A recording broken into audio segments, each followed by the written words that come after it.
Right. Good morning. It's 8:30 a.m. on the 23rd of March, and we're playing some Dungeons and Dragons. We are in session 3 of After the Odyssey, titled "To Be a Dragon's Reluctant Errand Person."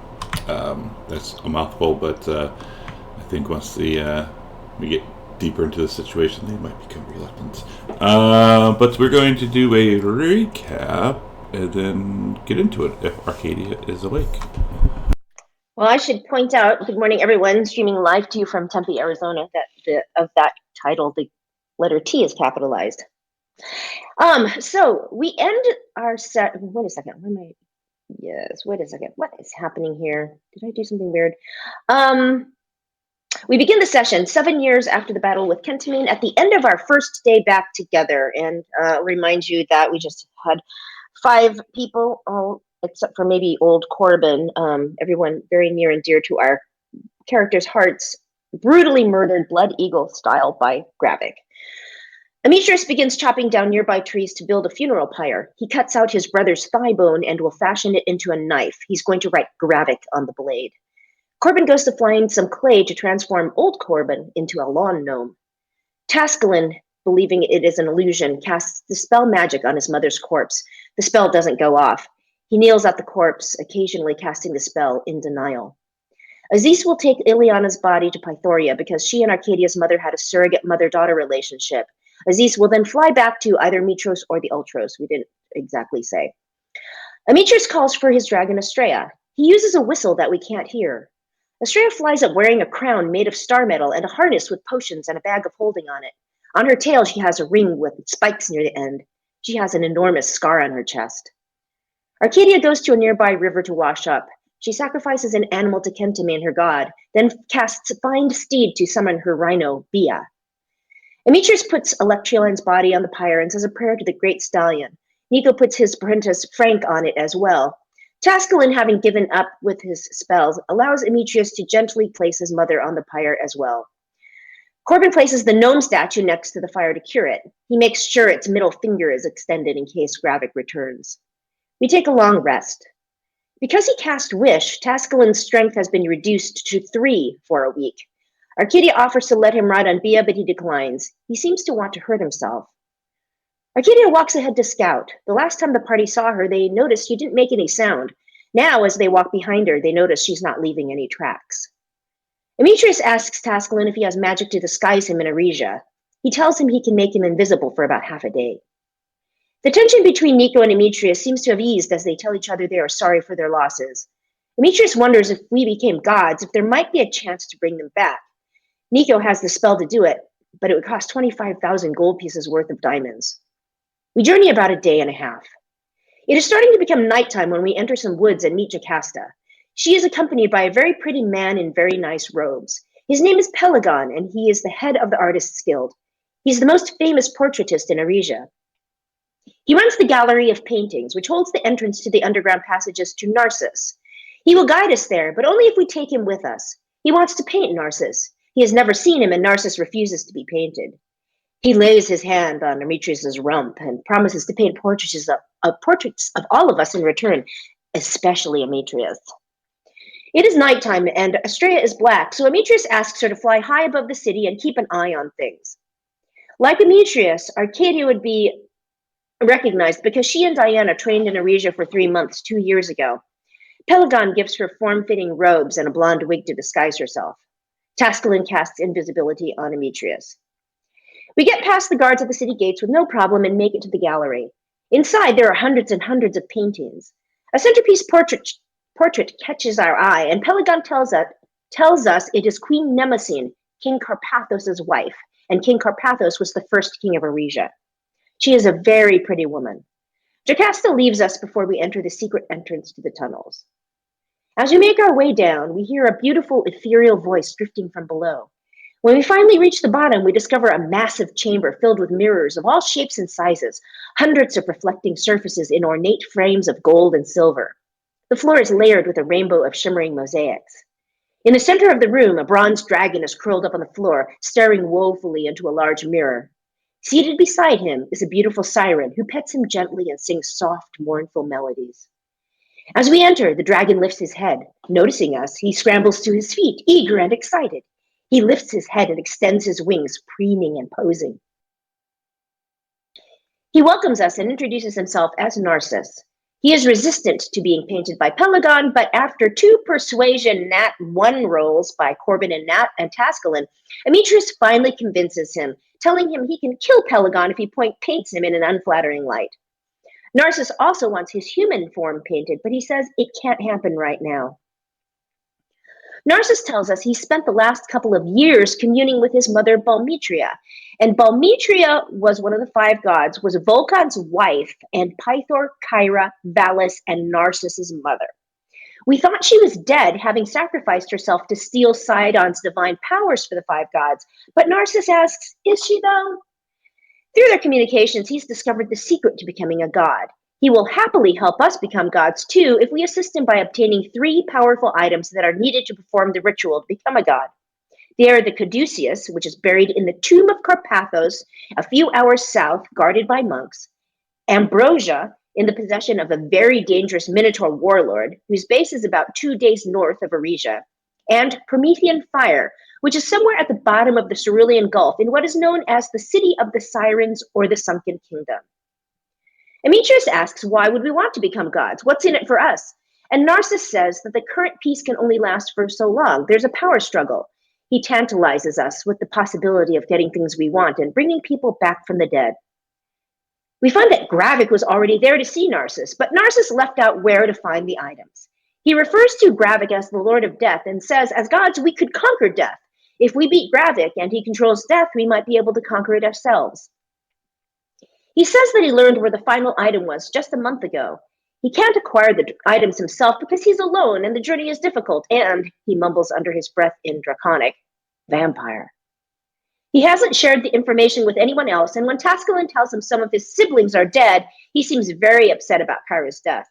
He doesn't want to be freed now because he gets waited on hand and wing.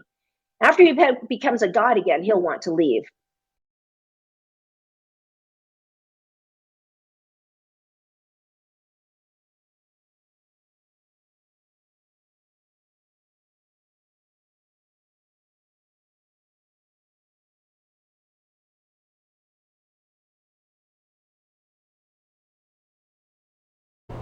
Killed it. Killed. Yeah, like I got completely lost internet for a second. Yeah, I got disconnected as well. All right, we're back. Sorry. Do you know how long the stream was going? About 30 seconds. 30 seconds. Yeah. All right. Let's say. Narcissus hasn't shared the information with anyone else, and when Tascalin tells him some of his siblings are dead, he seems very upset about Kyra's death. He doesn't want to be freed now because he gets waited on hand and wing. After he becomes a god again, he'll want to leave. When we ask him if he would seek revenge against Queen Helen of Aresia, who has imprisoned him, or against Pythor and Valis, who disowned him, he says, no. We leave the tunnels and will head out of the city via a way that dumps us by the waste area. Corbin looks at the painting. It looks very good and is halfway done. Pelagon gives Amitrius a sending stone for when we want to return. We head to the tomb of Carpathos. The dense trees give way to grassy hills. A humid fog hangs over these gently rolling hills, and crows call in the distance. There are 3 distinct hills, one larger than the others. Upon approaching the largest, a stone pathway can be seen, which leads down into this ancient barrow. A dozen warrior monks stand vigil, their crimson cloaks standing in stark contrast to the dull stone around them. Corbin thinks he's seen them before. They're the rogue monks we met on the ships in Mitros. Eventually, 6 of them walk away from the barrow to the south. We hear one say to another in Sylvan, this is too creepy even for us. Why does he insist we stay here? We follow them about 300 feet, and they lead us to a massive tent with about 50 more monks. They are in various states of eating, sleeping, studying, etc. The barrow is not visible from this encampment, so we decide to return to ambush the monks there. We decide to try to take them alive so we can question them. Nico casts Hold Person, and they are all affected. Tascalin then casts Chain Lightning on 4 of them, and all of us have seen this spell cast before by Gravik. Corbin flies through the middle of the monks. He touches a special rune on his belt and grows large. He reaches into his bag and he pulls out a huge axe. He struggles to control it, even in his large form. He swings recklessly and uses his new ability as Great Weapon Master. He attempts not to kill them, but he pulverizes 4 out of the 6 monks, instantly perma-killing them with a single attack. Demetrius yells, "Corbin, stop!" Corbin, instead of taking his last attack, just walks over to the remaining monk and tries to intimidate him into surrendering. Nico hits the remaining monk with a thorn whip, taking him down. Arcadia has Nyx stabilize him. Demetrius heals him with 1 point of lay on hands, and he comes to. He recognizes both Demetrius as the warlord and Arcadia as the commander of the Amazons. We seem to almost convince him to talk when Tascalin tells him his comrades would think he's a traitor if he's left there alive. And so he refuses to speak.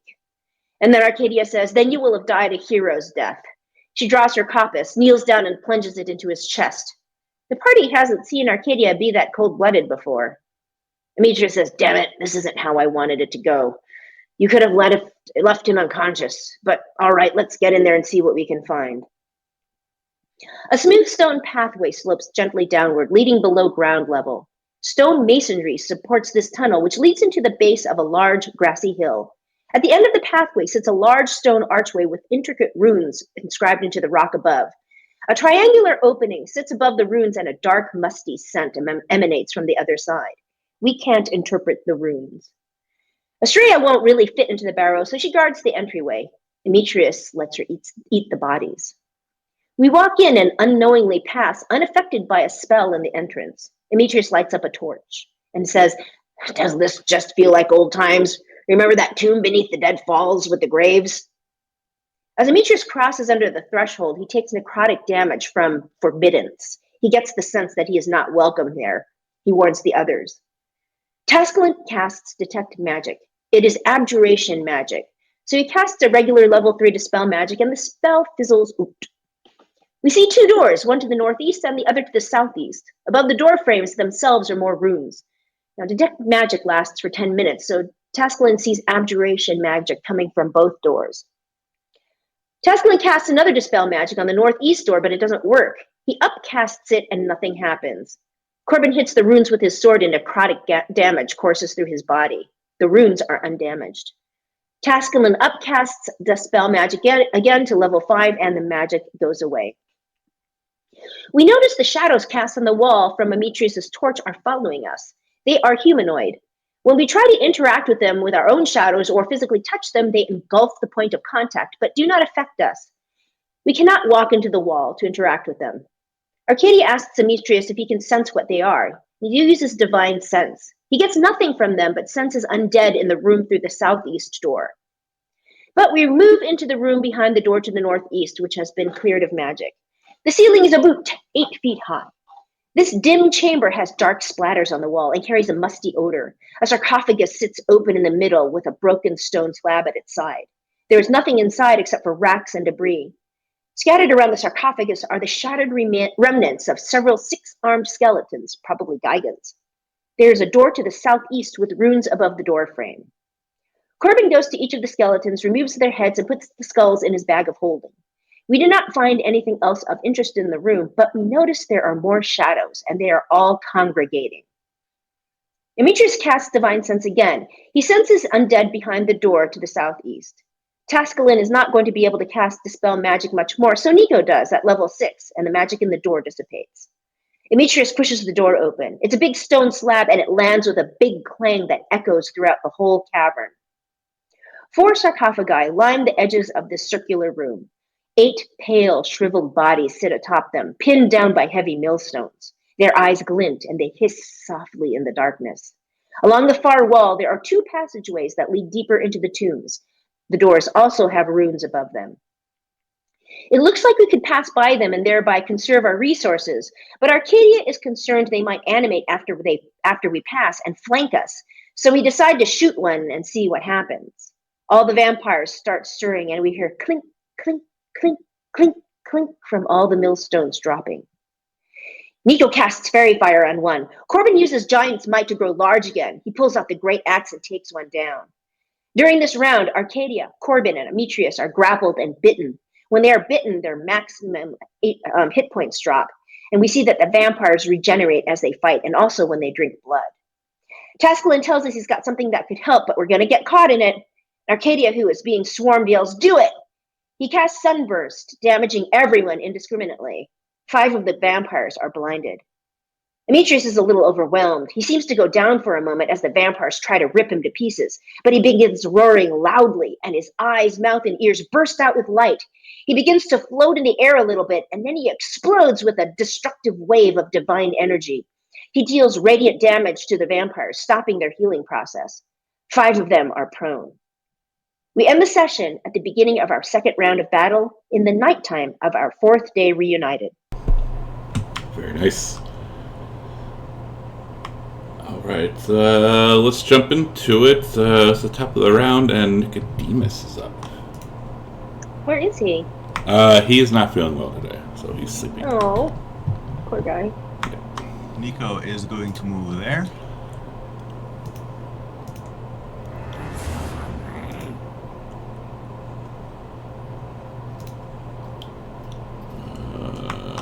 Moving through Corbin. And then he is going to upcast Cure Wounds on Demetrius. Let's grab that.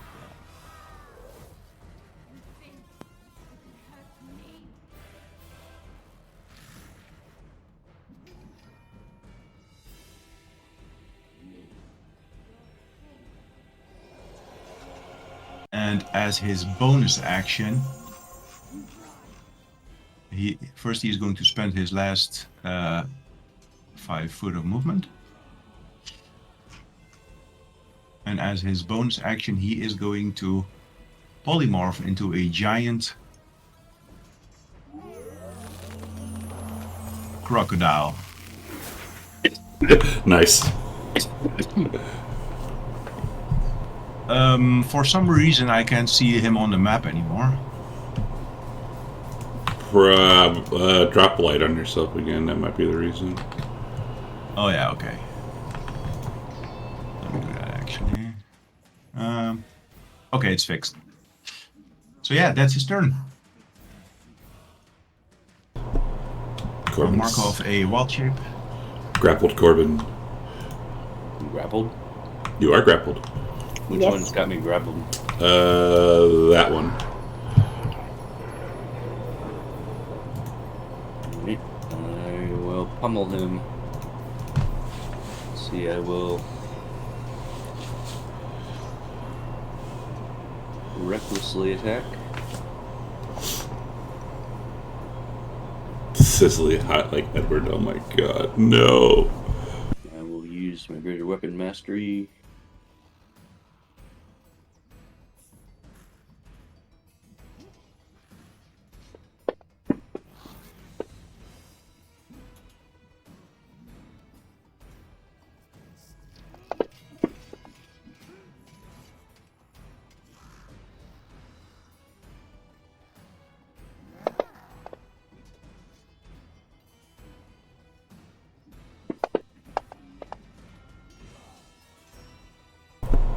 And it dies. Yeah, so I'm no longer grappled. 6. See, I will attack the one next to Arcadia. My last attack.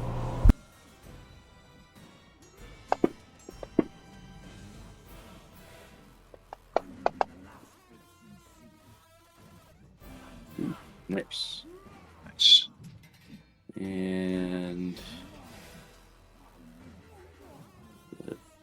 bonus action. Second wind.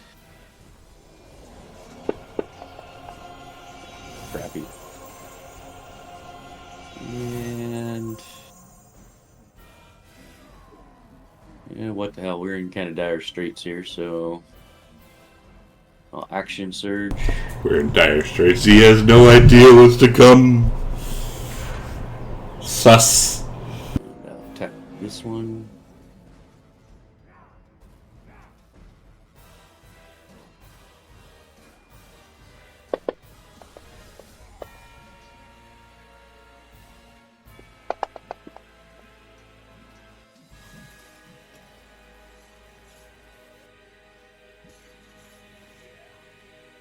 Next one.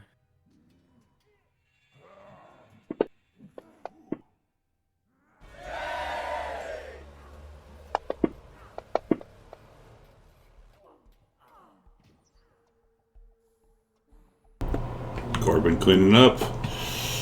I'm gonna give him the nickname Bahamut. He's cleaning up. I'll attack this one. They made me mad.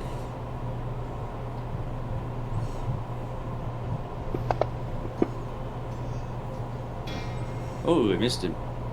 Alright, that's me.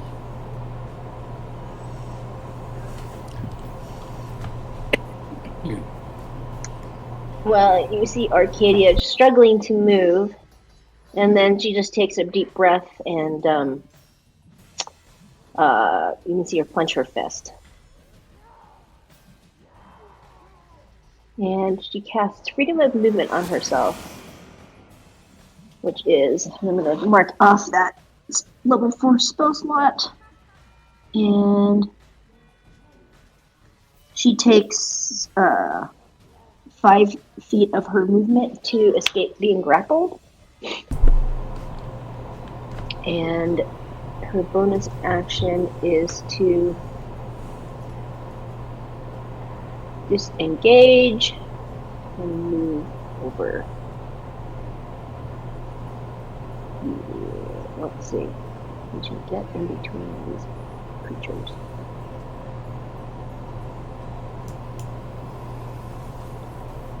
And past my turn, Nyx is going to attack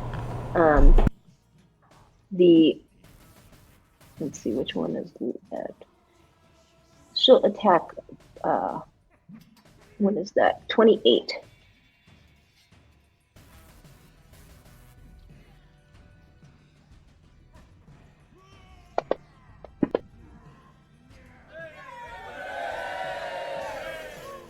Nice.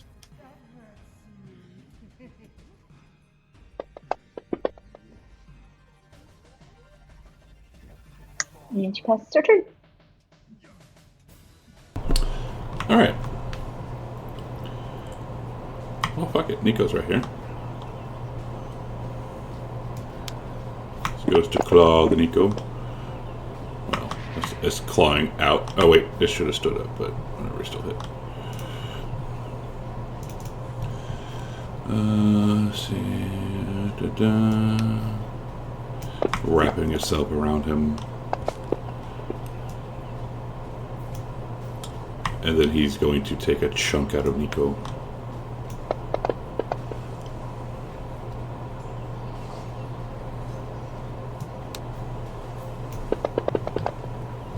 Alligator meat's approved for Lent. This is true. And it's gonna move here. And oops. There we go. 17. Going to stand up.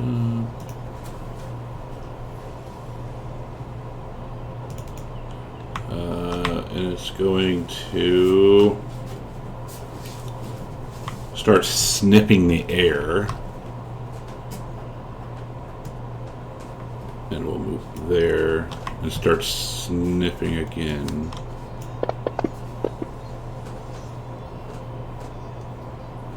And it's going to, like, attack right there in that square and miss because it's blinded. Sketh, if you can drop the save onto number 17, please.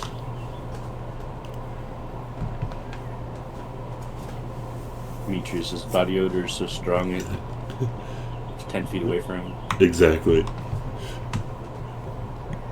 If Sketh is here. Wait, I was muted there. Is that door closed? Or is it just really dark in here? Okay. You drop the Sunburst.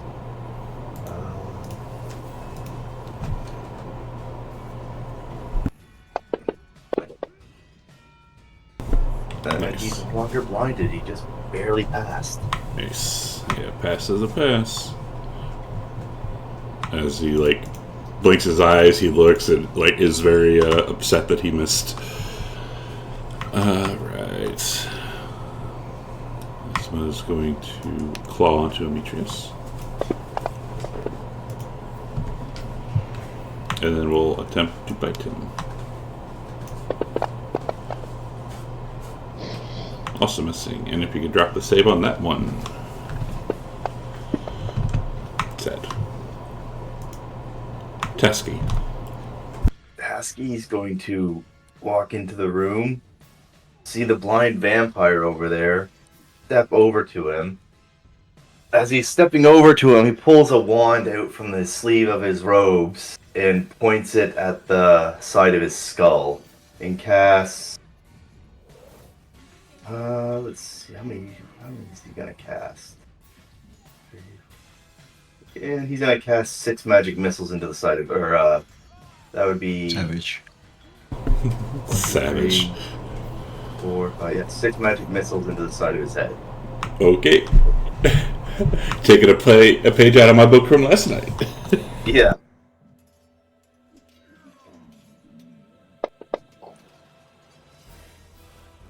One, 2, 3, 4, 5, 6. And since he knows he's blind, he's just going to walk over here.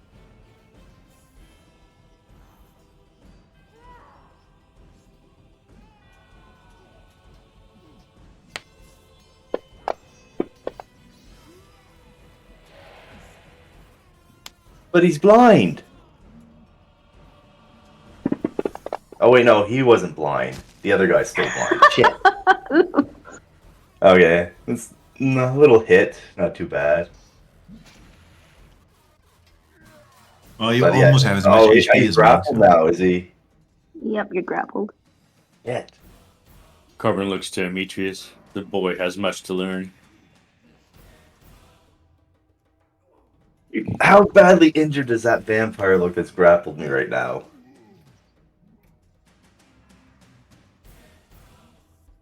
Oh, sorry. He's a little bloody. He's he's bleeding. Okay. I guess that's it then. Corbin Demetrius is paper people. going to loft his Holy Avenger into the air. And in the presence of these undead, it shines with a bright sunlight that radiates 10 feet. And as the blade glows, he is going to strike this vampire spawn with it.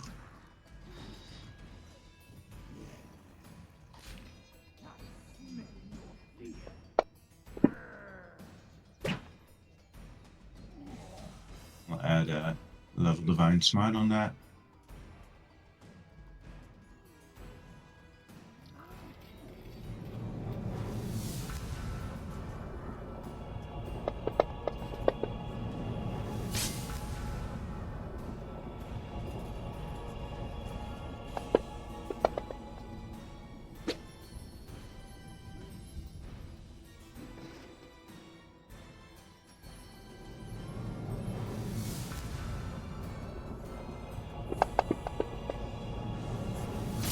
I'm going to slice through him as if it was like a lightsaber and just split him in two.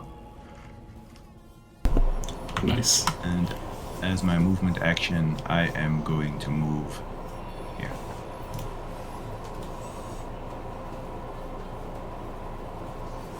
Gator, Nico.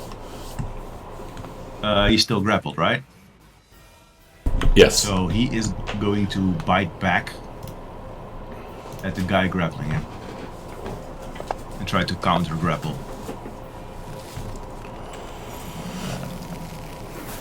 It's a grappleception. Grappleception. But mine's better.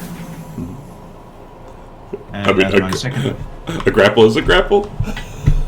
True. Then I'm going to hold him in place, and I'm going to twist my body and slam my tail into him.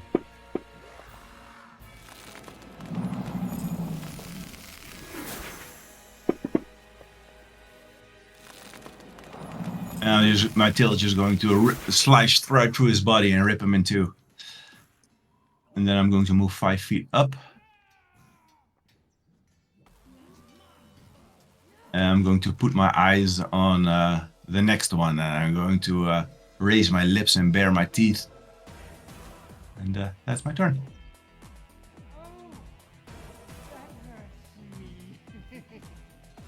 Right.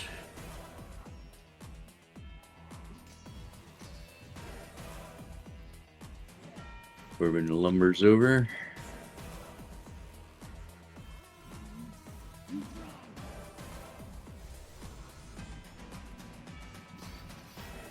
A reckless attack.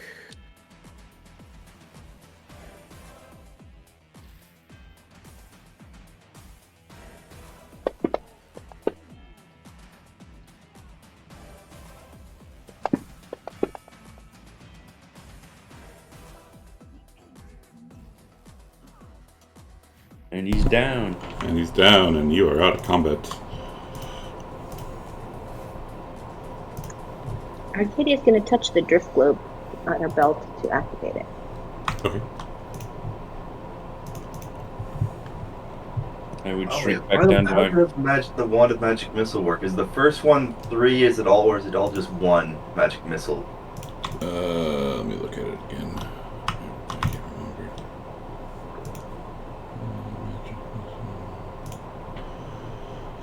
remember. 7 charges, expanded in action. Cast for 1 charge, you cast the first level, so you used 5 charges, right?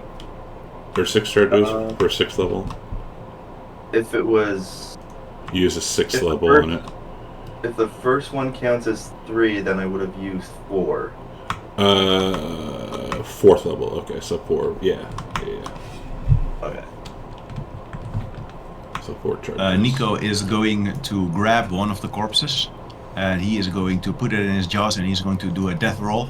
And when he tastes the filthy undead flesh, he begins gagging and then suddenly a head comes out of his body and he spits it out, and was a vampire bit. Nice. And he's going to stay in his animal form for now. Shame to waste a wild shape. Perfect.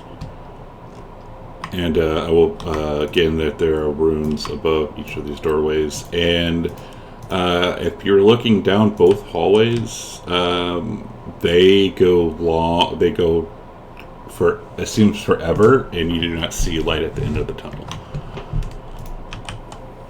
Arcadia in the dark just missed walking through our threshold. Yes, you do. Amitris is going to look around the room. Is there like any drawings on the wall or any instructions or something interesting to find in this place? Give me an inspection or investigation. Yeah, I'll look at the vampires. So, Demetrius, you think you did perfect. You do not see anything special. I will walk over here. Arcadia looks around as well. And above this, there are runes as well in this. Correct. Well, like one more step forward, and you'll be going through the threshold. Arcadia and Corbin, you also look around, and you do not find anything special.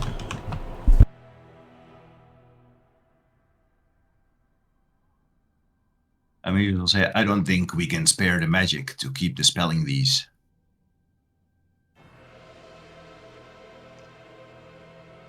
We should look for some kind of solution. Maybe there's an item here somewhere that will allow us to pass through unharmed.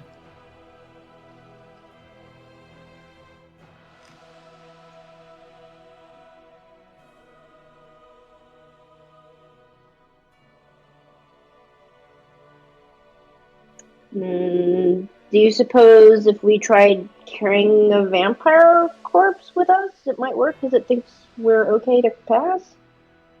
Amitris will walk over to one of the more intact vampire corpses, and he will walk back and he will throw it over the threshold and see what happens to the body. Let me see here. When you throw it through, you see like the body kind of like jump, and like more wounds appear as it lands on the other side. Then he will look at Arcadia and shake his head.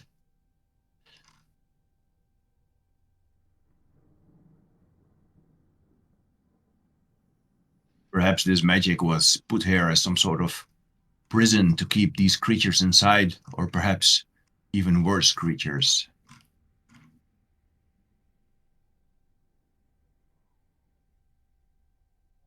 And I will walk over to this door. And I think earlier I sensed more behind this one. Is there a root above this door as well? There is not. Ooh. I will very carefully open it and Give look me inside. give me a strength check. Same as last time? Yes. I'm gonna perhaps not be so gentle then, if it requires a lot of strength. And the door, kaboom! So looking in, you see this chamber is eerily still. Several sarcophagi line the edges of the room, but all are cracked open. A large stone pillar dominates the center of the room, and a heavy bronze hammer lines atop a pile of rubble nearby. Faint scratching noises can be heard from inside the pillar, as if something is trying to escape. Nico volunteers to go in first.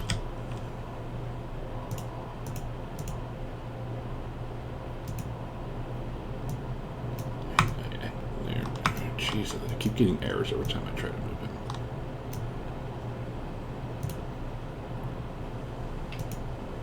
Yeah, I have something weird with Nico's token as well. And he will do a circle of the room, I guess, and see if there's anything unsafe. So walking around the room so I don't get more errors. The only thing that he sees besides this pillar and the cracked sarcophagi are the shadows that are on the walls that are following. Amateurs will enter the room as well. And the bronze hammer. That's, Yeah. Is there any writing on the pillar or the walls here? There are not. And, I'll call over Tasklin and I'll say, well, wizard, what do you think is going on here? You use your magic to figure all of this out. I'm gonna look at one of the sarcophaguses. Okay. Yeah, Arcadia will carefully approach one. You said it's cracked open? Yes, Let's just and it looks like it was cracked open from the inside. Anything in it? There's not.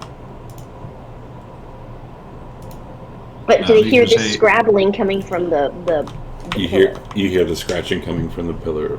Exactly. And where's the bronze hammer? Lying, let's see, heavy lies atop a pile of rubble nearby, so wherever, it's right there. Demetrius will raise his hand to Corbin and he'll say, wait, don't pick up the hammer. I know what you're thinking. Seems like Corbin smash. I will put my ear to the pillar and I will knock on it a few times. Alright, so knocking on it, the scratching intensifies, like right where your ear is. And I'll say, hello? Is anyone in there? And I will look over my shoulder and say, something funny to you, Arcadia? And you hear a faint, release us. Demetrius will say, what will you give us in turn? Death. Well, in that case, you might understand why I'm not very inclined to release you. You can join us. And do what? Let's escape. I wouldn't count on it. This place is cursed. You cannot leave this tomb. You will die from the magic. Release us. Not until you give me some information I can use. No response. Is there runes over this other door? Yes. And that leads back to the main hall, right? If I'm getting the layout correctly. I don't know. It would, in theory.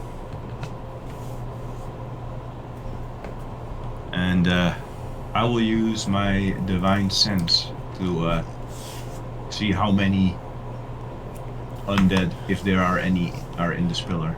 You're picking up 12 undead signatures in that pillar. I will tell the party that. I'll say there's about 12 more of these vampires imprisoned in this pillar. What item were we here to look for? That one of the 3 items, I think it was the, I don't know how to say that word actually. You're looking for the caduceus. The caduceus. It's part of the ritual to make us gods. Do we know what it looks like? I don't know. Do we know what it looks like? Because I do know. I do, but does Arcadia? You do not. I doubt it will be. Yeah. Tasklin can roll in history with normal. Everyone else would be disadvantage. History check if you want to. Sure.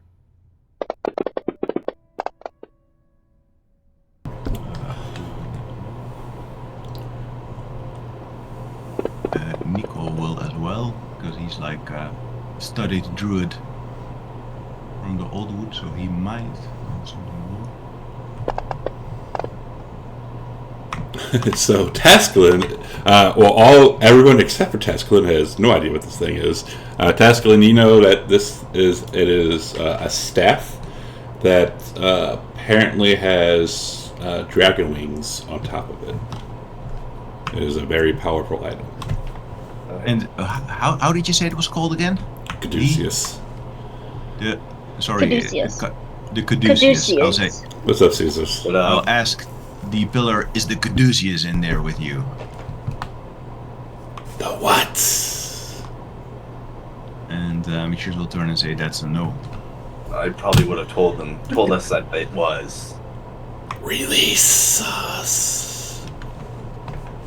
We're probably gonna burn this place down once we're done here. Good idea. Or just leave them in that pillar. Maybe put up a warning sign. Release us or we will kill you all. Where, inside the pillar? You do not. on the hammer. You do not hear that. The only person to hear it would be Demetrius. Oh, sorry. I don't think we should pick up or touch that hammer. I feel No, like but if I we do was that- asking her. I was asking him to just detect magic on it. My celestial sense, would it pick up anything from the hammer? I don't think it only works on living creatures. It does not pick anything up.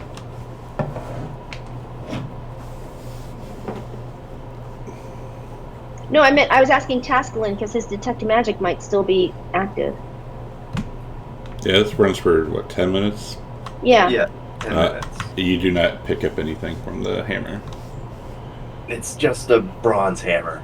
Nothing special about it. Give it the hammer. Unless Could be a pressure plate. or unless if you carry the bronze hammer, that will get you through the rooms. That's actually not a bad one, Arcadia. Corbin, can you pick it up?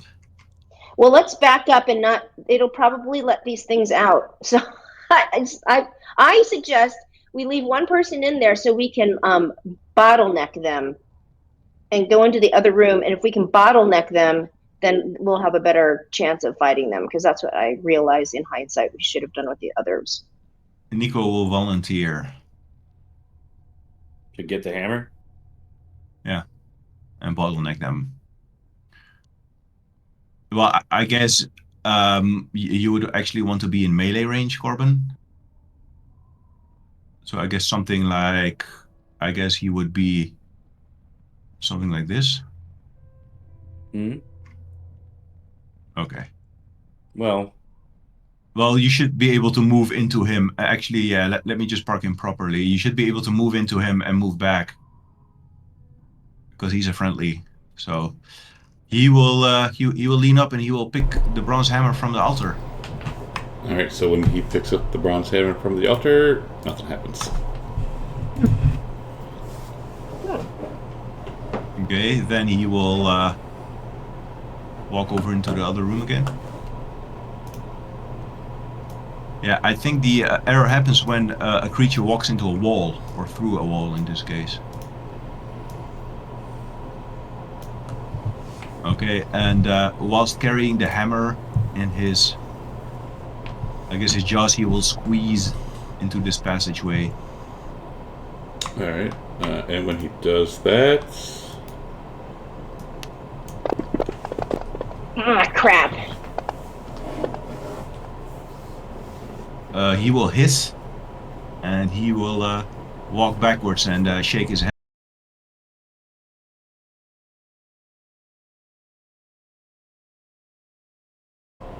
Okay. So last thing, Demetrius, last thing I heard was you said he was going to back up. And that was all I heard. And then he spit the hammer down in front of Arcadia. Shook his head. Okay. And then Arcadia asked if she looked at the hammer to see if there was anything unusual about it. Yeah, are there any markings on it? Not that you can perceive. Looks just like a bronze hammer.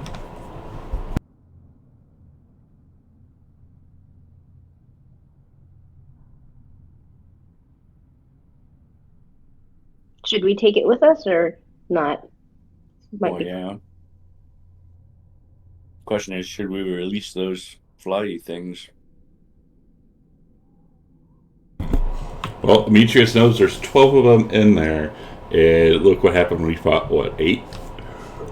Yeah. And it seems, will say, and it does appear that they're nice and trapped inside, so it's up to you. our problem is these runes, this magic that keeps harming us. We need to find a way past this place. No, we still have spells. We could still dispel them. Yes, but then if we run into whatever is buried deeper, we will be greatly weakened. That might be the point. Ooh. Better to be less spells than less life. Well, we could take our time as well. I mean, as long as this magic is up, we should be safe to maybe do a rest here to recover some spells. I don't know. The monks might come back. Oh, you could kill them all.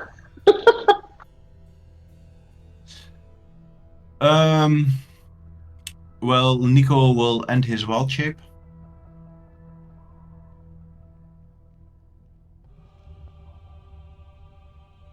And he will, which of these paths look like it went in deeper?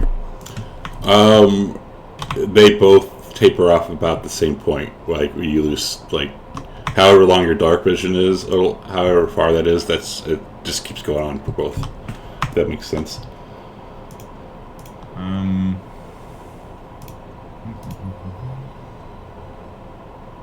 I will use a 3rd level dispel magic on these runes.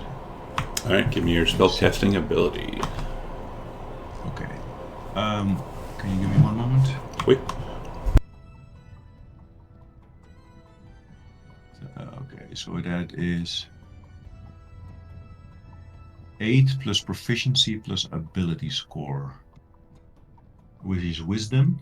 So that is 8. It's just a wisdom check. Oh, it's just a regular flat wisdom check? Yes. Oh, sorry, that was a save. Let me do that again. So, Okay. Plus 13. oh, just Damn. like this, I guess.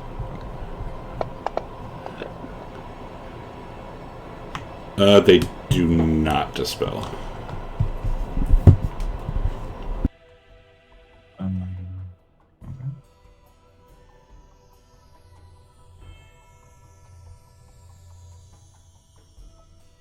Well, Nico says, I guess I have to use a higher magic.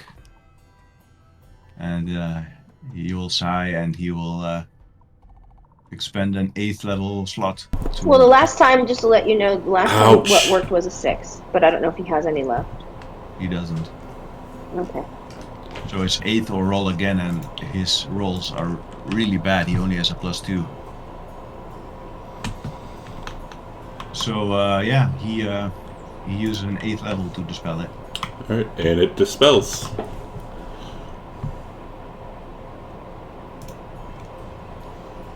Are we going to that one?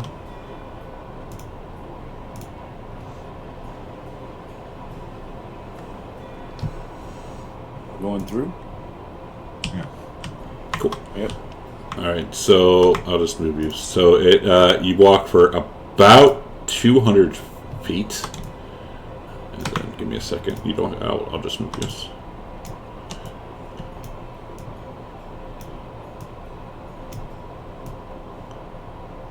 As you come into this one, can you see yourselves? Yep. All right, perfect.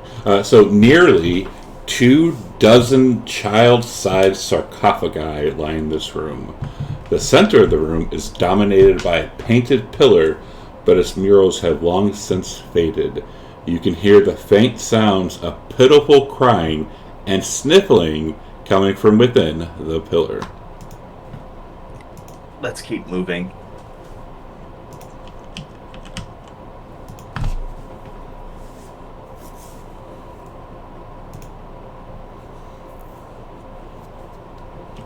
Are there runes on this door? They're not.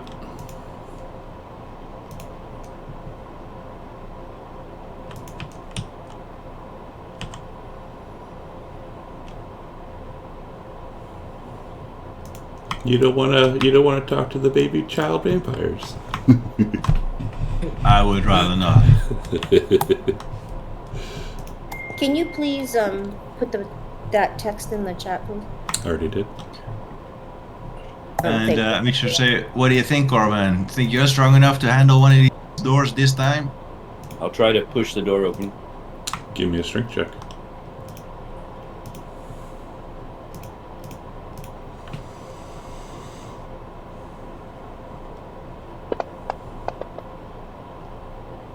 The door does not push.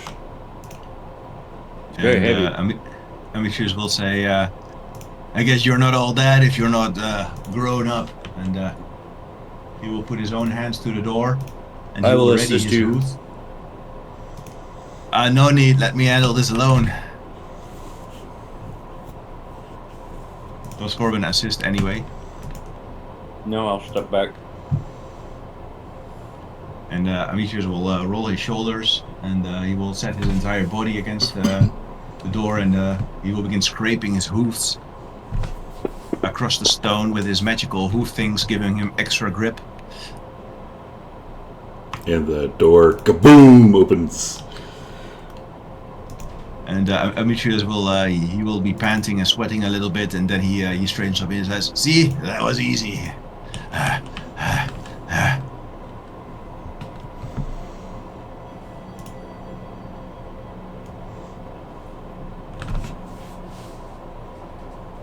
are statues in there.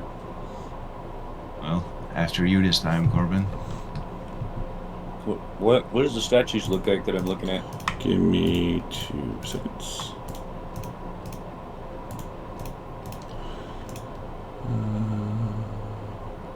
Alright, so this room is filled with 12 golden statues, almost blindingly bright compared to the rubble and stone around them. Forged from layered plates of metal, each statue is made in the image of a different woman. They strike elegant poses as if dancing or strumming instruments. The room smells strongly of oil. And as Corbin walks in, 2 seconds here.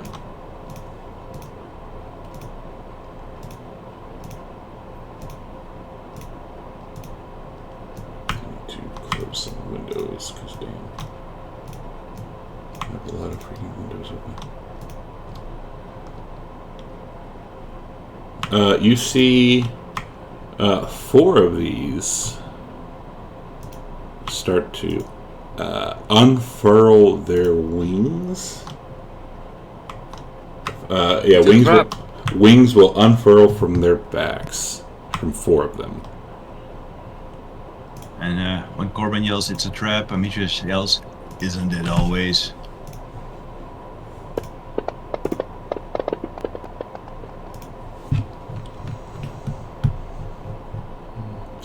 Is at 11, so Nyx is also at an 11. Where the fuck is that damn Nyx thing? Where is Nyx? Where is Nyx? Nyx is somewhere around here. There she is. She's next to Arcadia. No, I was wondering where she was on the combat tracker. Couldn't find her.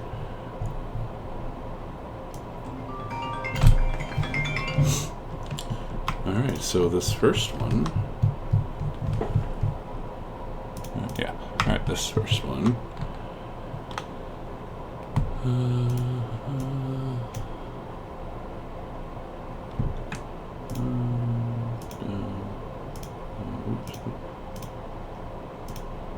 Nice. Alright, she starts to sing.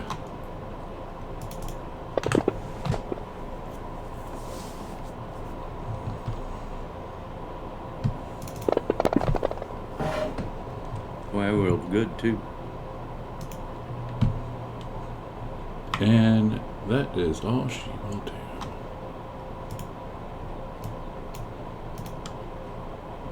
Let's see here.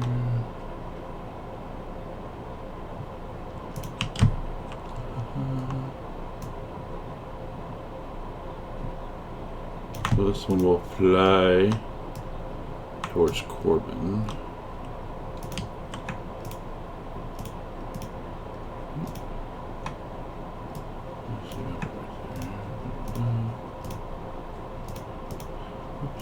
And we'll also sing, and this is a wisdom save, so if you want to use your inspiration, hit it now. I forgot to say it the last time. I noticed I wasn't. Was Arcadia not affected during the last one? She was not. Oh, interesting. I used my advantage. I clipped it. Alright. And I still failed. Oh! Oh. Jesus. Oof. Tascalin. Wait, that did 100 some odd points of damage? One to Aspen will 36. here. I think you put way too much damage on me. You should have taken 18 from the last one. No, hang on, that wasn't. Yeah, you did 18, and then the last one did 32. Yeah, 36. or 36. I thought I had... I'm trying to remember how much damage I had on me before. So yeah, you took 48 total. Oh no, yeah, no, sorry, the last one did 30. Yeah, so you took 66 total between those two. Oh, okay. That makes Yeah. more sense. Yeah. So 30 from the first one, 36 from the second one, because you failed. Alright, Tascalin. Actually, I think I have a picture. Yeah, we have a picture. Look how pretty these beautiful girls are. 1 second. Okay. Gonna take a look in there, seeing what's going on. Just give me a second. I just need to do something real quick here to prepare. If you're doing A, let me know.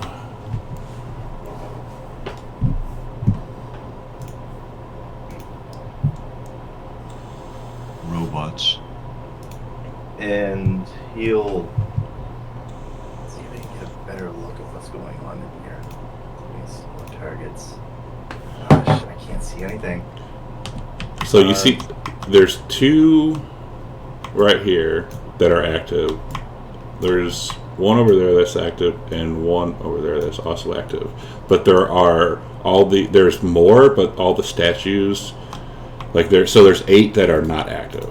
There are 8 statues that are not active. Is it a light thing? Because I can't see anything past the 2 that's close to Corbin. Do you have dark vision? No, I do not. Well, there you go. Okay, so I can't see anything that's going on in there right now.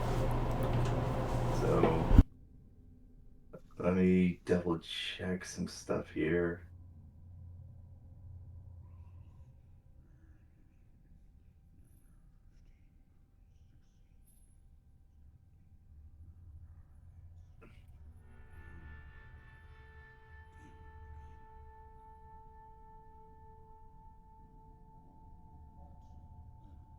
Does torchlight ruin dark vision or no? No, it doesn't.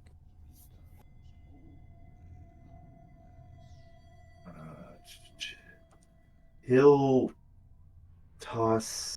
Yeah, I'll just do a cantrip for the time being until I can see more. He'll do lightning lore on 26.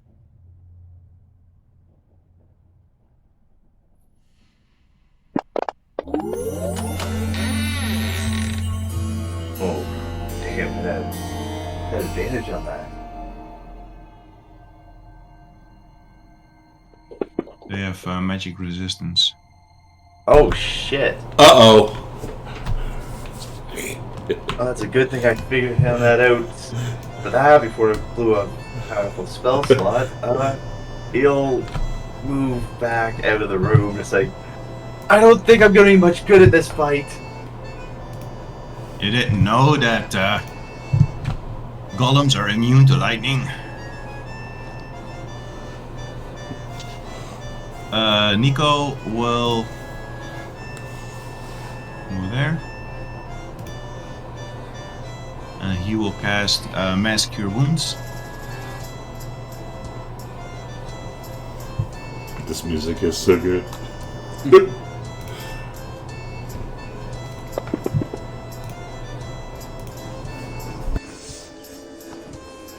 Mark on the last bit. And then he will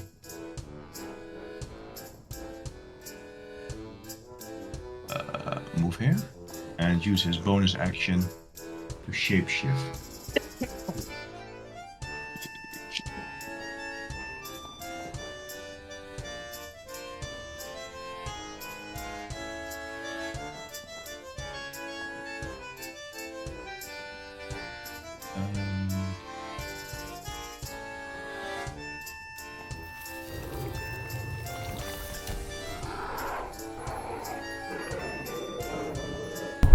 Okay. That's his turn. You're like butt hugging these statues too.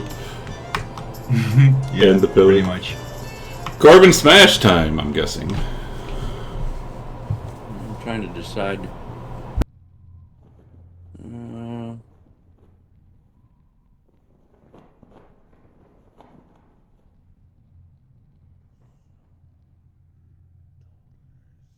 I'm gonna try something different here. I will rage.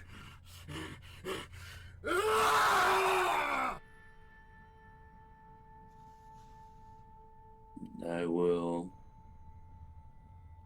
recklessly attack with Titan's Bane.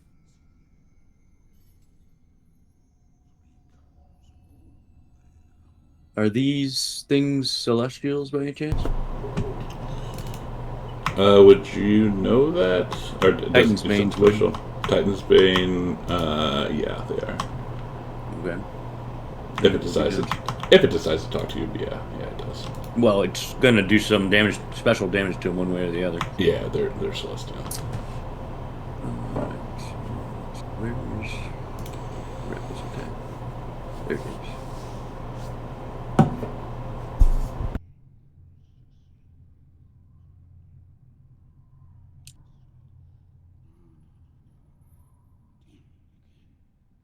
Then, so it's a preferred foe. Using greater weapon mastery. Locked. I'll hit him again.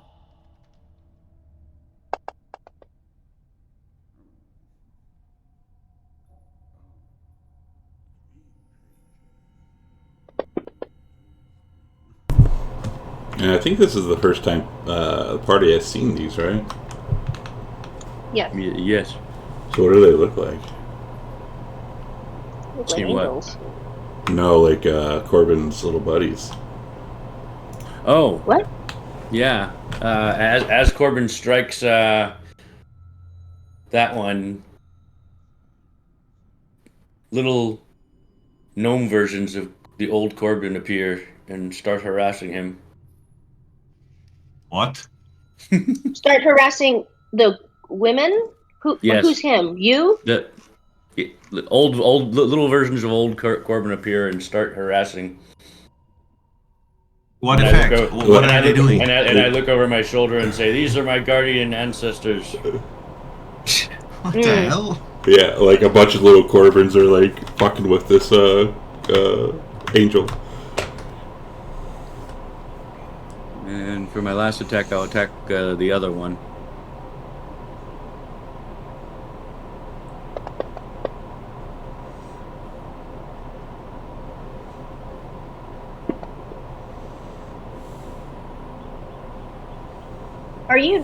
Are you dividing your attacks among the two of them?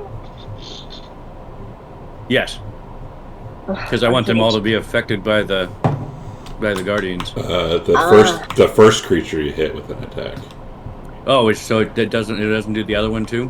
Correct. It's the second line while you're raging the first creature you hit with an attack. Can you move that damage over then to just the one? I'll just attack the one. Yeah, that's fine. You hit number 1, right? Yeah. Yeah, that's fine. Yeah, because you would have known that. Alright, and because they're beating the ever-living crap out of me, I'm gonna move back.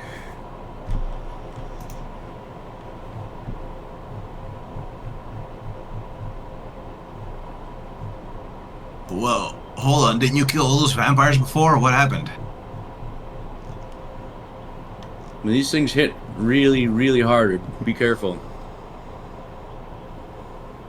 Much harder than puny vampires. But it should be harder for them to hit you now.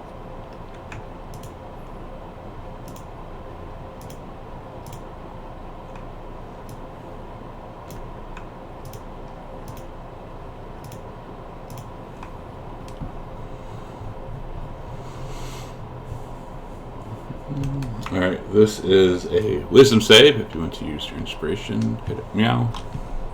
Everybody? If you have it. No, except for Arcadia. Everyone except for Arcadia. That's kind of funny.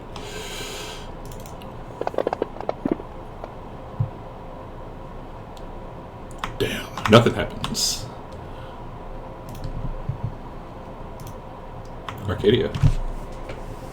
Arcadia is wondering if she's just out of range or why these things aren't affecting her, but she thought that she was kind of close with Nico.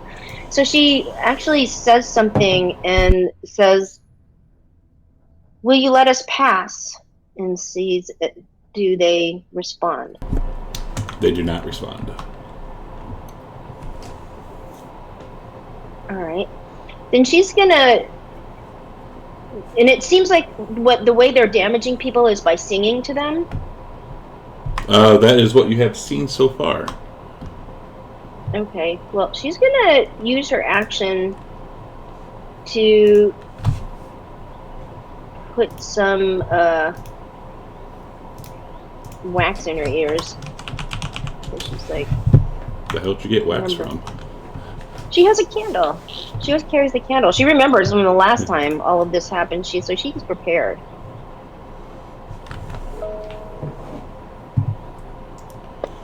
So she goes ahead and does that, and then she's not sure why she's not getting attacked though. It's weird. She is going to take this opportunity to... Who's next? Demetrius? And she doesn't know if she should do this or not. She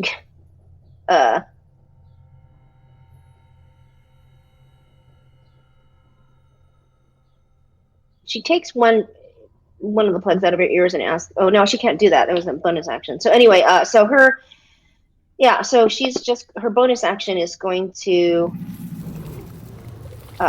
she can't, it looks like people are in her way. So I'm just gonna pass my turn. Unless, can she...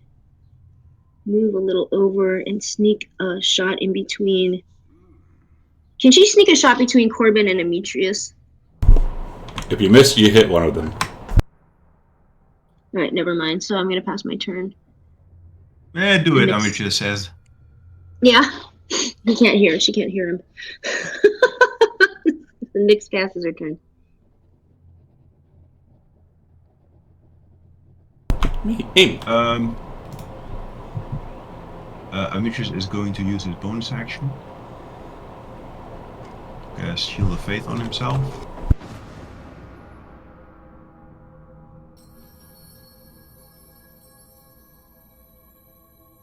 And then he's going to stand next to Nico. And he is going to attack this Caledon.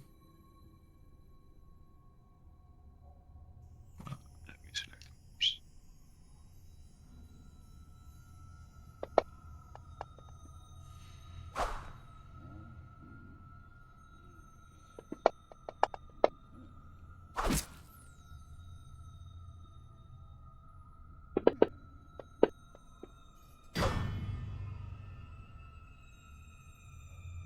That's his turn.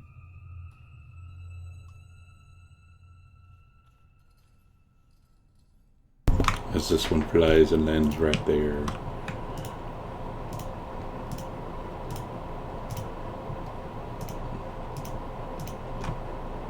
It starts to sing again, another wisdom save. To everyone except Arcadia.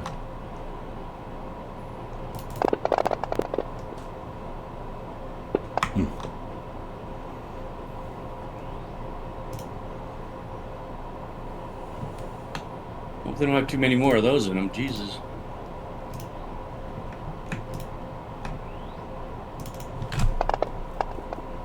This one starts singing again, but nothing happens.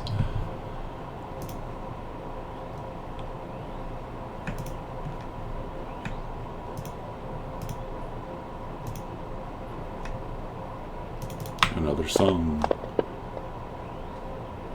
Damn yous. Tascalin. Look at Demetrius' save. He'll move to here, look in. And You see the 4 active ones are clumped together. check this, he'll use a bonus action.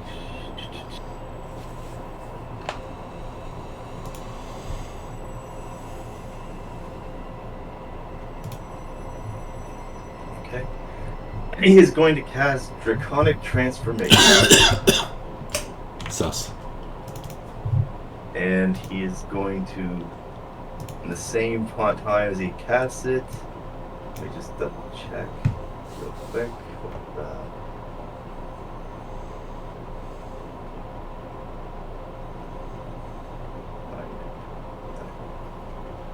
That effect on me. So let's see here. Oh, wrong way. That around.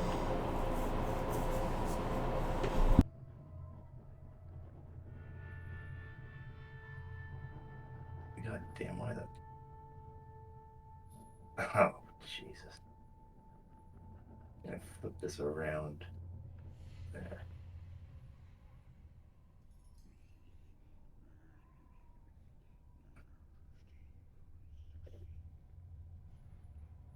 Yeah. Nico should be safe because you need 2 corners, right? Now I will point out that there are other stashes in there that have not activated. And you're doing a 60-foot cone. And you do have blind sight now. So you see that there are, if you were to do this, you would hit at least 2 that have not been activated. Oh, I'm just going to point that out.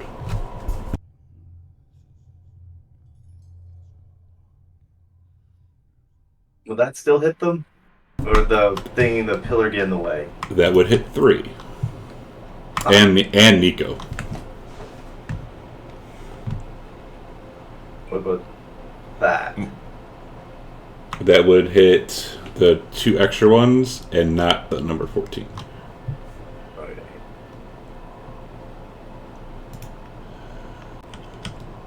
You can also move closer.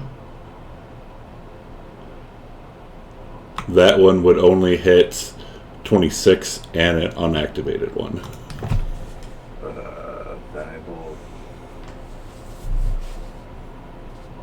won't do that just yet. I'll move back to here. Nothing I can do without blasting everything. All right, Nico.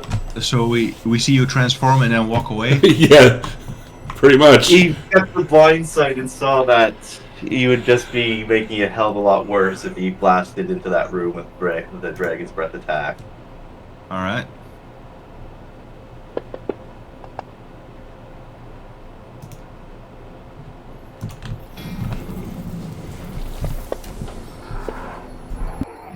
Nico ain't doing shit.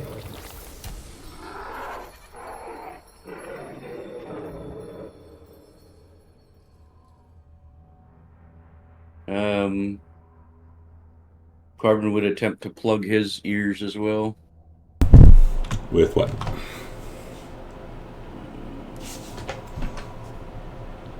Must have something.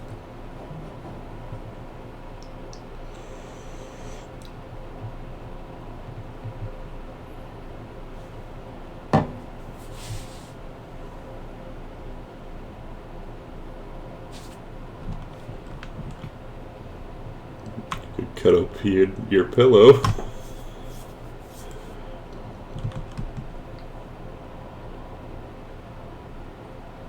I mean, we plug our ears so often. I assume we all have wax with us, but Nope. Oh, we'll use. You've not I'll use- you've not had to plug your ears in 7 years. So I will use my food rations. I'll stuff them in my ears. you're gonna stuff food in your ears. Yeah, like mashed potatoes.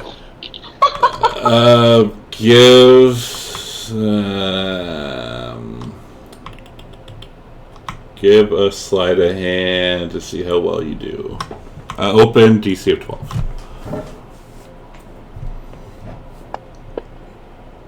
Oh, I had it. So you shove food in your ears, but you can still hear. Yeah, you can still hear what's going on. Now you just have mashed potatoes coming out of your ears. Shit. Waste of time. That's my action then, right? Bonus. Oh, bonus action. All right.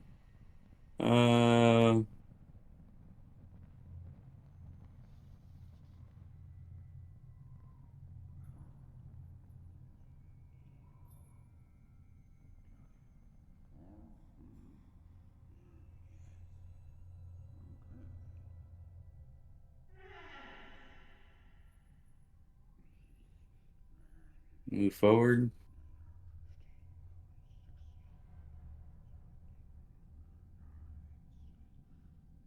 And I will recklessly attack again.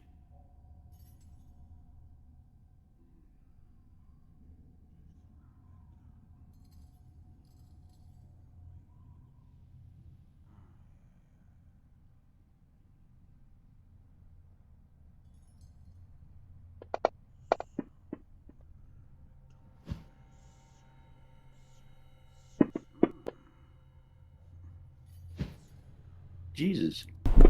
Damn. Roll like crap. Damn. Alright, that is a waste. I will fall back to Arcadia and say, they don't seem to attack you. You must do something. Can't hear you. I say it anyway.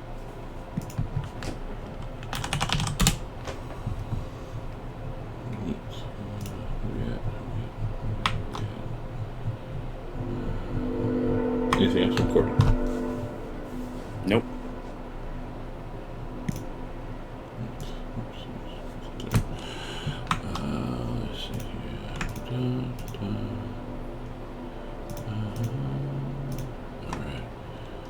Alright. So this one will sing to Nico and Demetrius. Try to put you to sleep. No. Arcadia. So Arcadia is still noticing that nothing seems to be affecting her. She takes one of the plugs out of her ears, and she sees that they're. Will you let me do this because they look like angels, right? They're glowing. Yes. She will try something.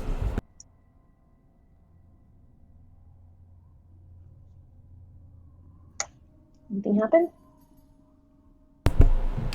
You hear back.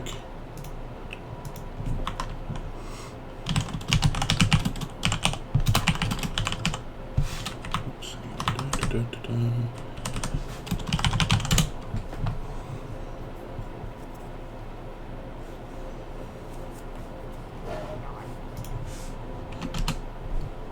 Hmm.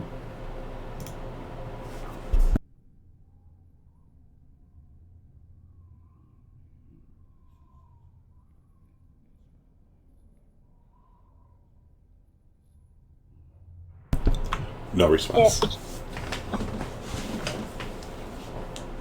But she would remember. I'm just gonna do this so like people in the stream aren't lost in the rest of the place. But she's saying this in Celestial. But she doesn't notice. Doesn't she notice that we're? Amitrus had told us that we have divine magic. In us, that we come up as Celestials. Did he tell you that? Well, he said. Yeah, Demetrius told us that in the bar. He said. He said that well, they have he the magic didn't. of the gods in them. Okay. That's how he put it. He said you have the magic of the gods in you. Which I don't know if she would say to them, but we have the magic of the gods within us. We have things in common with you. And another one says, "No living mortal shall pass." And she would explain to the rest of the party that that is what they're saying. Let me just say, I think they are simple constructs, and I will momentarily, in the middle of combat, point my weapon down at their legs, which appear to be crafted legs.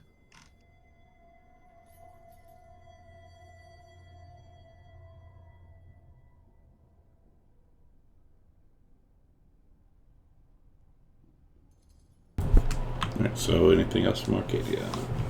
I guess that was probably the 6 seconds, so I will pass my turn. Alright. She says to the others, I don't know why they're not attacking me. And for Nyx? Oh, you know what? She's gonna take a chance. She's gonna, as she would say that and walk towards them because she's still not sure why, and she doesn't know if she's like some weird. She'll walk up to them and just take a chance and see what happens. And then Nyx will just like hang back. Amy. Demetrius draws his own conclusions about what Arcadia is doing, and he will try to reach into her bag if she allows it. He'll say, "Trust Reach me." into my bag. Okay. Yeah. He reached. Okay. I will take out some wax to put in my ears.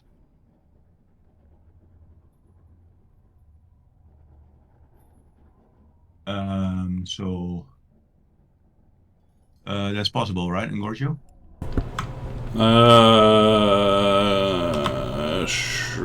High or low? Good, because you didn't ask. All you said was trust me. You didn't ask where it was. So high or low? What'd you say? High. Damn it! You pull out a sheet like a crudely fashioned tampon. That could work. I will look at it weirdly No, and no. I'll put it in my ears. I'll break it in two. Can I do that? Yeah, give me a sleight of hand to see how well it sticks. All right. I just made that up. I didn't even think of this would I will work. use my inspiration. I mean, Oh, Arcadia, we're in it now. So yeah, she's a what, 26, 27-year-old woman. So Yeah.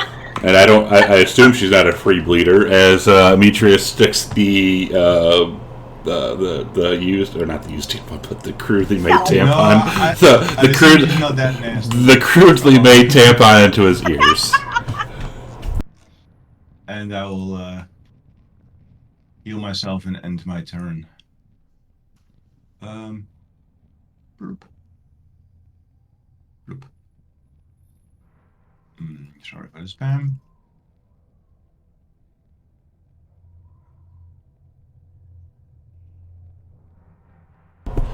All right.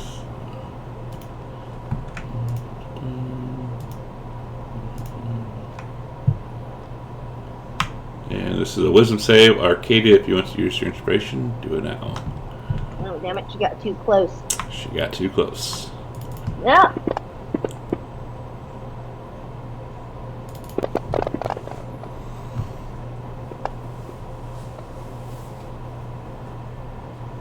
I guess they don't like you after all.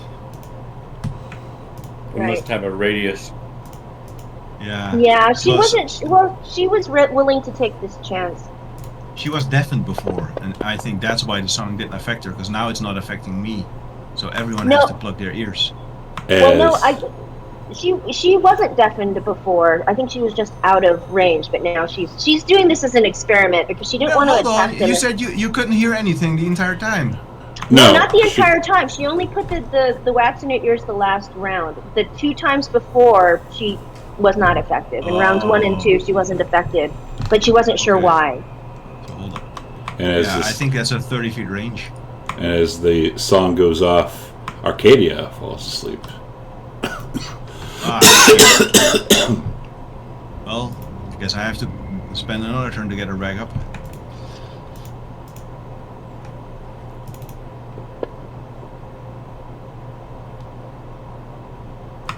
Nico is just champing. Jesus. Yeah, he's a beast. He's a beast with that +5.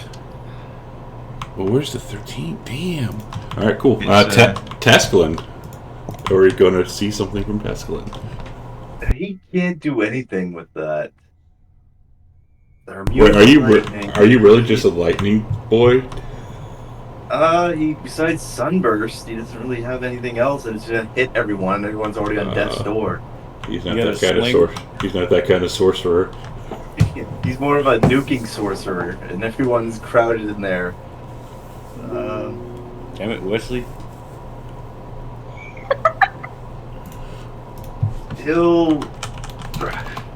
Guess he'll throw a firebolt at 19. Okay.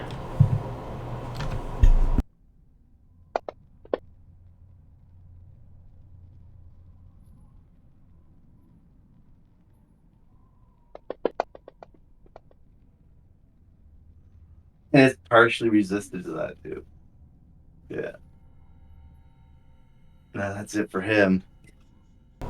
Wizard, wake up! And though Amitrus can't hear the reply, that's what he will yell. And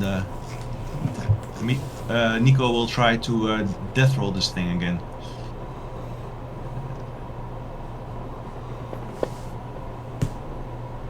But he really can't seem to roll above a 5. He can't. Dude, you rolled off a 15 too. Yeah, and it's just like 2 rounds that I'm rolling shit. Holy, poor Nico. Because +11 is pretty decent. Yeah. Corbin will continue trying to shove food in his ears. Alright. Let's see. Come on. Nope. Damn. Oh, Rage would fall off too, right? Oh, you already did yeah. that. Damn. Well, no, I could because I just- attack last round. I could just see Corbin standing there with like a handful of mashed potatoes and he's just scooping it up and slapping it on the side of his head. And it's getting everywhere, but except in his ear. So Rage has not fallen off from Gorjo because I attacked last time. Oh, okay. I thought you shoved food in your ears last time. Anyways. You said it was a bonus action and then I Sure. attacked and moved. You are correct. So I will fly over here.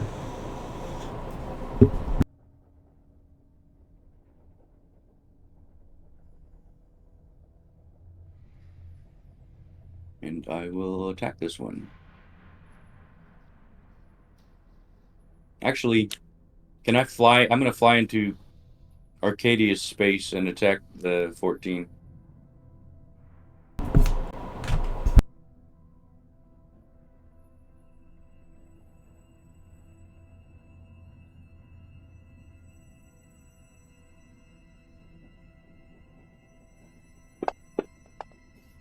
Shit. It's almost a 20.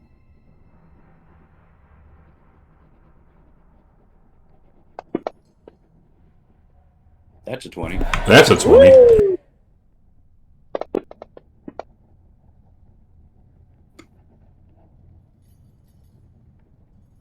Nice. Takes all of the damage. Damn it. They're hard to hit. Alright. And I will fly back.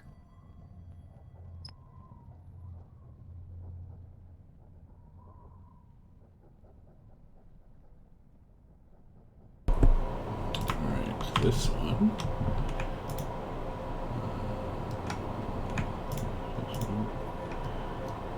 Try to get Nico to go to sleep. Good luck. I know, right? If you also won. Yeah, Yeah, he rolled off Phil. he rolled off of 1. see, Arcadia, you can give me a wisdom save. Is it DC of 18? Oh, wait, no, you can't. Never mind. Sorry. You're sleeping. You can't do a roll.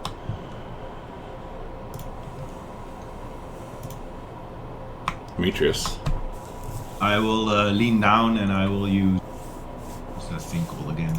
Cleansing touch on Arcadia. Link that to us. link it for you. I can't. Okay. Hang on. Demetrius actions.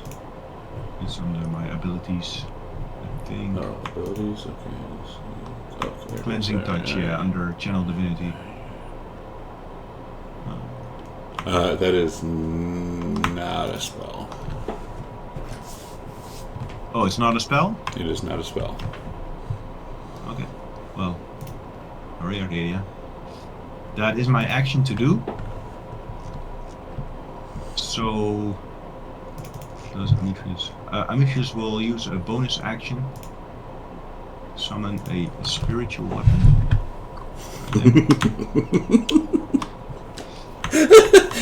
Every time that gets me. And it will attack and miss. Or get blocked.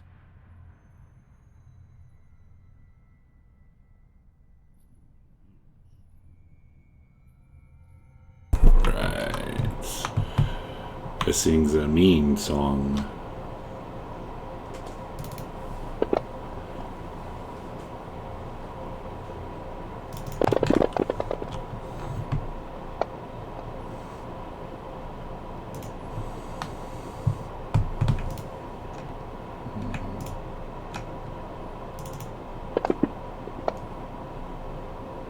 Ooh. Tescalin falls asleep. Of course, Nicodemus does not. I think now they're like gung-ho on getting him to fall asleep. They want a big crocodile. Oh man, he just barely made that one. Nico.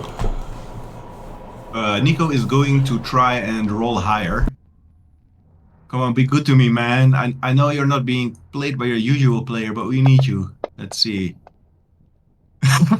Nope. I think that's 3 2s in a row now. Change your dice color. Wow. Yeah, right. 4 2s in a Next time I row. will roll with Nico's green dice. Yeah. Because this attack is very good. Because I can knock him prone with that. But... yeah. Alright, we're going to get more mashed potatoes. Yeah, that's what Corbin's gonna do. Alright, DC is 10 now since you got some in there. Yeah, every time I keep adding more in there. The thing is, I get a +2 on it too. Yay! You Barely made it. You got some in your you got some in your ears. Chip deep in the He's ear gonna- canal now. He's gonna get an infected ear. Exactly. I'm gonna run over to Arcadia's space, fly over to Arcadia's space, and attack. Kick her, see if that wakes her up. just like kick Earth. Well, I can either attack them or you. I think I'm better Oh, off never attacking mind. them. Well, she's asleep, so I'm not sure actually. I think you'd have more success with I her. thought you woke her up last time. No, I tried, but it's not a spell. But even if you touched her, it would maybe wake her up. No. All he did was touch her. Oh yeah, I didn't even try slapping her in the face. How stupid. You did not. Okay. Well, Arcadia, get ready. Ooh, you destroyed Hey, Oh, one. yay! Nice. Titan's Bane is nice too.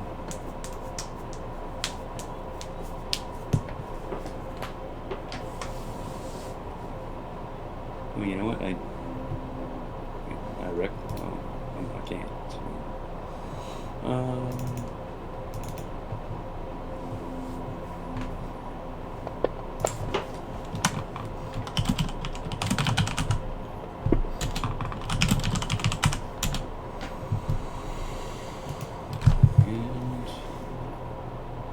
And I can't fly away. Oh, there we go. Back to where I was.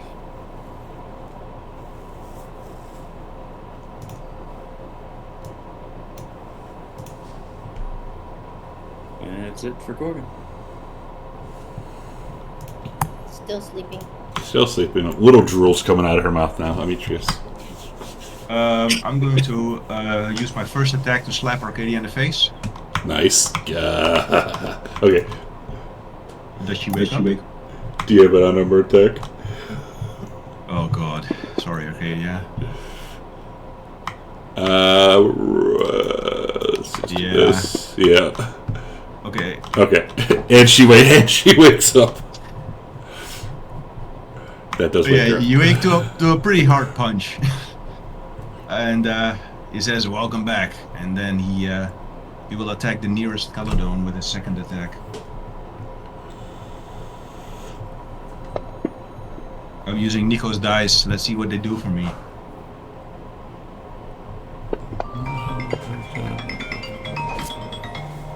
Not much. But yeah, and then as my bonus action, I will direct this thing to attack.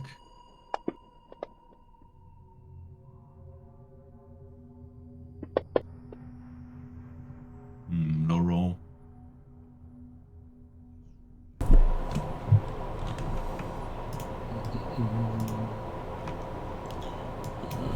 Let's see.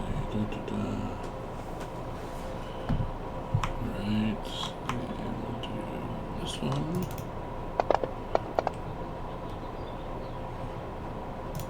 As Tascalin takes damage and also wakes up.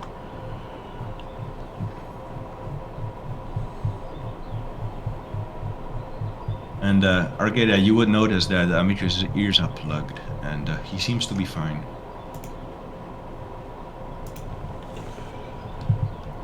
Let's see this one. If you look backwards, you see Corbin with mashed potatoes pouring out his ears.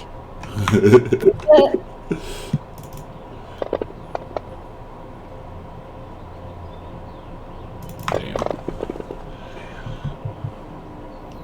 He said, "Oh, damn." As Tascalin goes down, and no more Gator Nico. And let me see, where's Nico at? Nico's there. No prone. Uh-oh. Where did, Yeah, why for did, some reason his what token token? Yeah, uh-oh. I'll fix that in a second. Now let's see if we can get to go to sleep. Damn.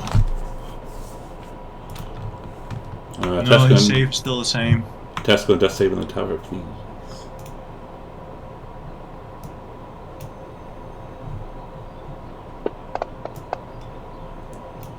Ooh, and you pop up. Nice.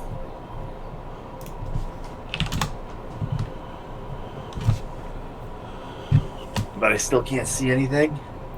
You can see what you can see. So nothing. You don't have the light spell? What kind of sorcerer are you? Let's see. try and fumble around in the dark to get us a torch lit as he wakes up. You want to roll for that, or? Nah, if you know your torches are, you're good. Alright, so he'll get his torch out and light it.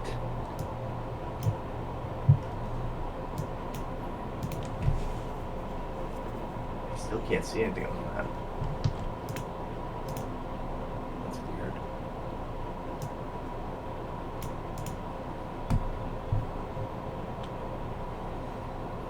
I saw the light source activate. Yeah. Close the map and reopen it, maybe? Okay. Oh yeah, there it is. Nice. Maybe I didn't need even light torch. But he'll stand up, burning half his movement. The action was to light the torch, so that's it for him. Nico will take 2 seeds from his regent pouch. He will put them in his ear and he will craft to grow them in his ear so that he's deafened. Nice. Let's see, Druidcraft is a action. Okay. I missed that. What did he put in his ears? Seeds. Plant Cool. seeds. So, Nico has plants coming out of his ears.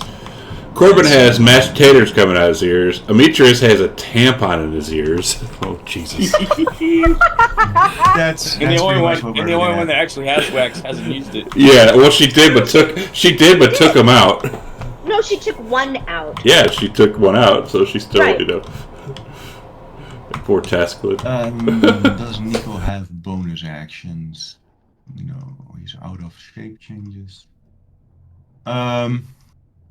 Yeah, That's gonna. he is going to move back and end his turn.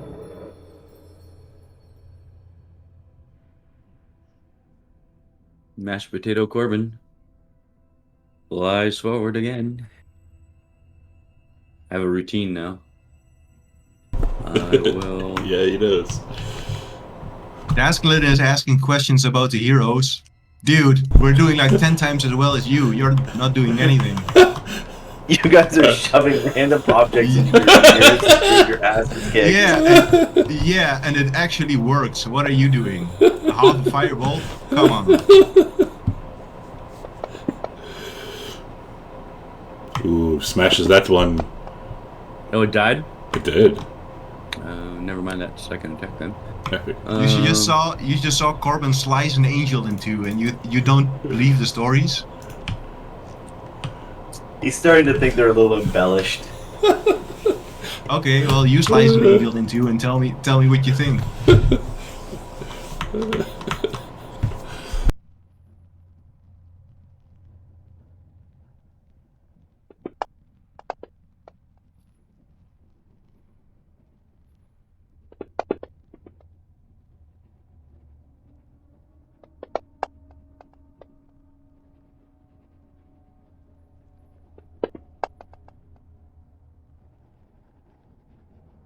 And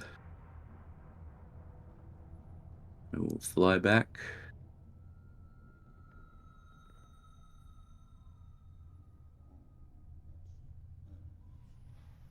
To that.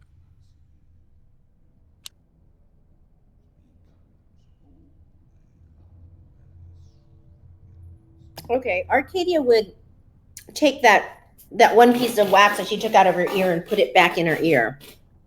What is that? I mean, Bonus. okay, that's a bonus action?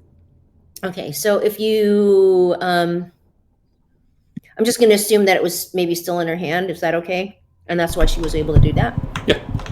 All right, so then she's going to say in Celestial, sorry, sisters, because she does have this, she's always hesitant to attack, but she's going to attack, let's see, Caledon 26, because, well, that one seems more damaged, I'm thinking, from Corbin. And so she's going to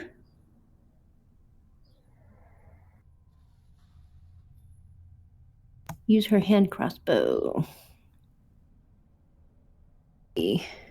Nobody's near it, so there's no sneak attack, I'm guessing. Or is the spiritual weapon, does that count as a sneak attack thing? It does not. Oops, I only meant to do one. And it's the first one to hit.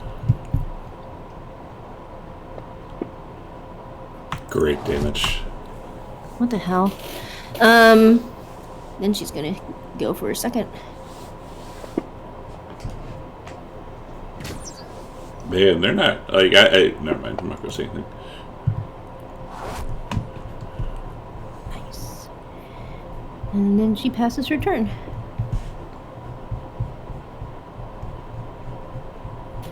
Nyx passes.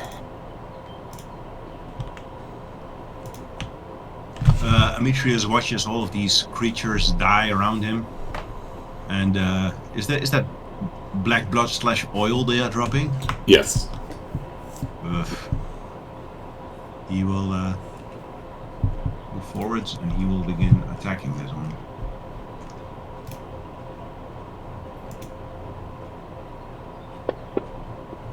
Mini Corbin stands on top of it and cheers for you.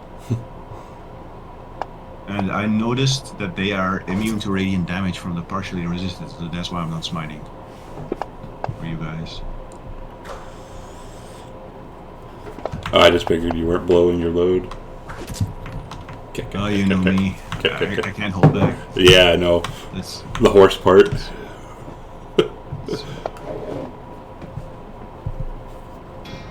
okay. This spell is not putting in the work. And that's my turn.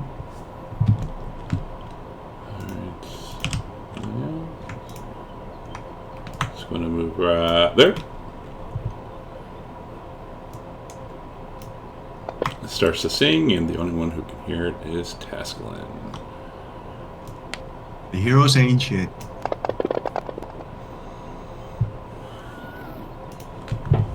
Tasklin, that's saving the tower, s'il vous plaît.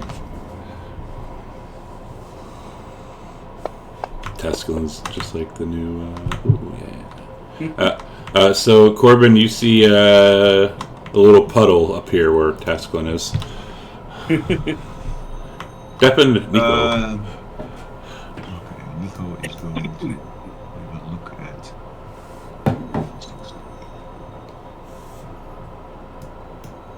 Okay, Nico is going to use his bonus action.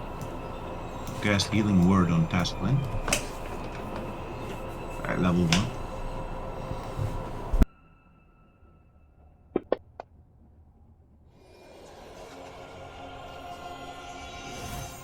And he is going to yell, "Lad, put something in your ears!"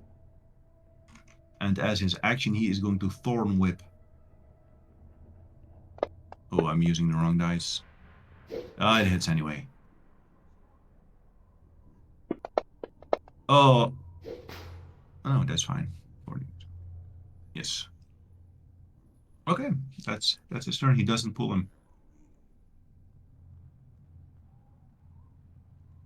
Since Tasklin came alive, back to the routine. Recklessly attacking with Titan.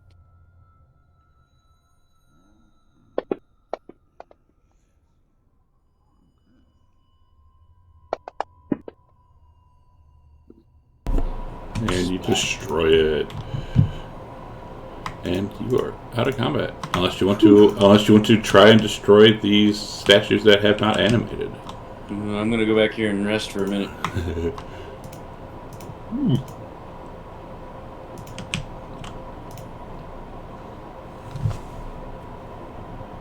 Mini Corbin bows and disappears.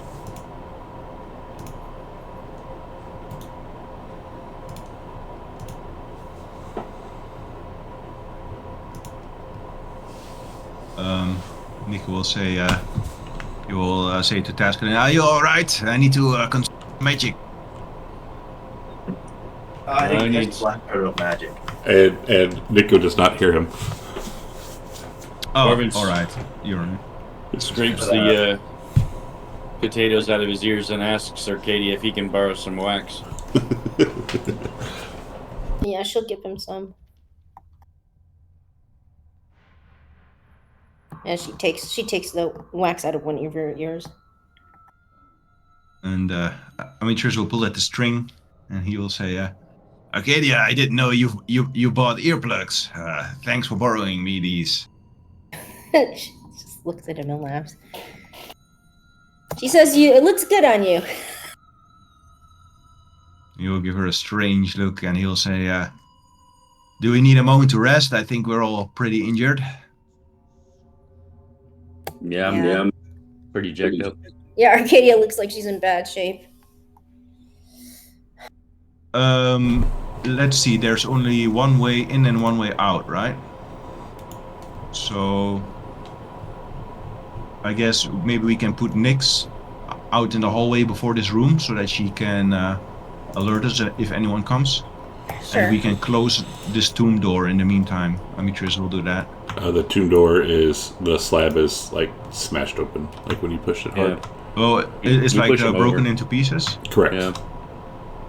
Oh, okay. We can just take turns watching. I mean, we can still rest. All right. I think. We're not sleeping, right? We're just taking a short rest. Yeah. Yeah, I was just thinking about those other two statues that might come alive, but I guess let's just take a long rest. Or short rest, sorry. All right. Roll 'em if you got 'em. And with that, let's take our short rest. So we'll come back in 10. Nico gets his wild shapes back. Thank God he's a moon druid. We'll come back in 10 minutes. Our stream will be back in 10 minutes, so if you go away, please come back and we will see you shortly. Let me hit that button, that button. Oops, not that button. There we go, that button. Hit start, hit that, and put on some music, and we'll see you in a few.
All right, we are back. We just had a nice short rest. Now what do we do?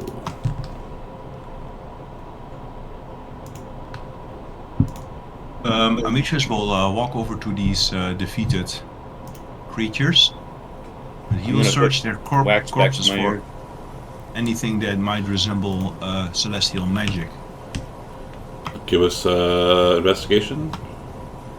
Like some kind of core or orbital or whatever. Okay.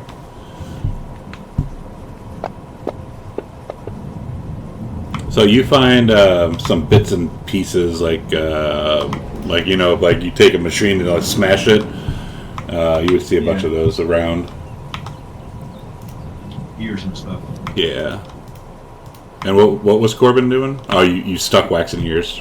Yep. All right. So Is there Corbin some is kind of organic residue in these things? just the that black oil crap. Okay. Katie, And, looks this black oil does it look anything like the black goo that was coming out of Kyra or anything, or is this like machinery oil? It's like machinery oil. I'm gonna do a test. I have that divine smite feat that automatically adds radiant damage to all my strikes. I'm gonna take one of the arms of this thing, and I'm gonna tap it with my axe in like a little hit, and see if I can see the golden glow harm the metal, Sure. or if they seem to resist it.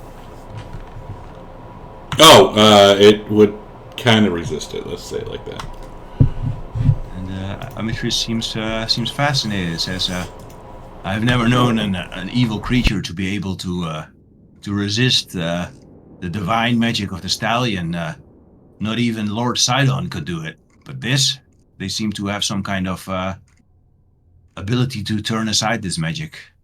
And Arcadia would ask him, are they evil, or are they just neutral things doing what they're told? They are machines. They have no good or evil. But machines made by something very, very powerful. Perhaps Bahamut. And you see that Arcadia has her goggles of night vision on. Where she has them above her, you know. And she's Amitrus above- says, I've been thinking, everything we encounter here, there seems to be dark magic that damages everything inside here. There seem to be trapped undead and now these divine guardians. It's almost as if this place was designed to keep something in.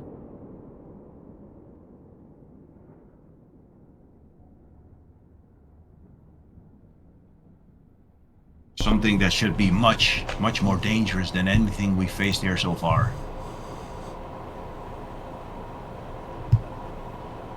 True. And Arcadia just sighs and says, yeah, you're right. Corbin's gonna look and see, is that oil like all over the room or just where we killed the things? Just where you killed the things. Like it came from the things. But I guess, like always, we're going in. Right, there's no other choice, right? We don't have any other... What's around this corner here? Are there more doors over here? There are not.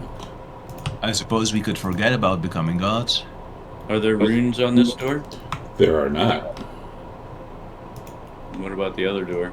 There is not. Now, as we Seems go in fishy. there, these things aren't animating. Do we remember what caused them to animate to begin with? Corbin walking into the room. I just walked in and they animated. And, okay, but they're not animating now. Correct. Do they seem defective, these other ones? Are they damaged by like time or something, like worn down? If you look at them, they all appear to be in pristine condition. That's odd. Very odd. Well, better not touch them.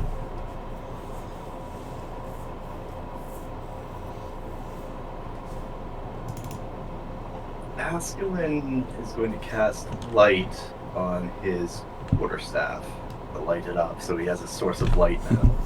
He is that kind of wizard.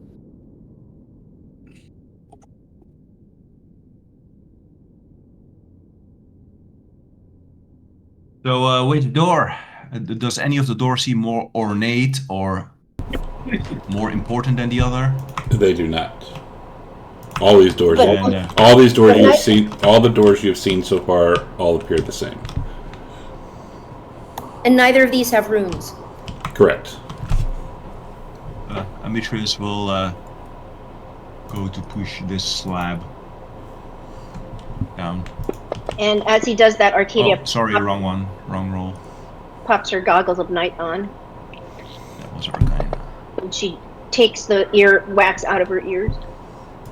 Not sure why. Oh yeah, it's okay. Yeah. And the door slams down. Inside, you see 4 stone sarcophagi are set in the center of this room, and 4 warriors in heavy bronze breastplates lie atop them, garbed in faded crimson cloaks. And Amitrius will hold up his hand, like, don't enter this room. And he will say, Wizard, do you have some method to see into this room, perhaps, without one of us having to enter? I'm not a wizard, and probably not. Unless you want to throw my quarterstaff in there, and he's going to hand out his quarterstaff to him. You know, usually, shouldn't you be the one puzzling all of this out?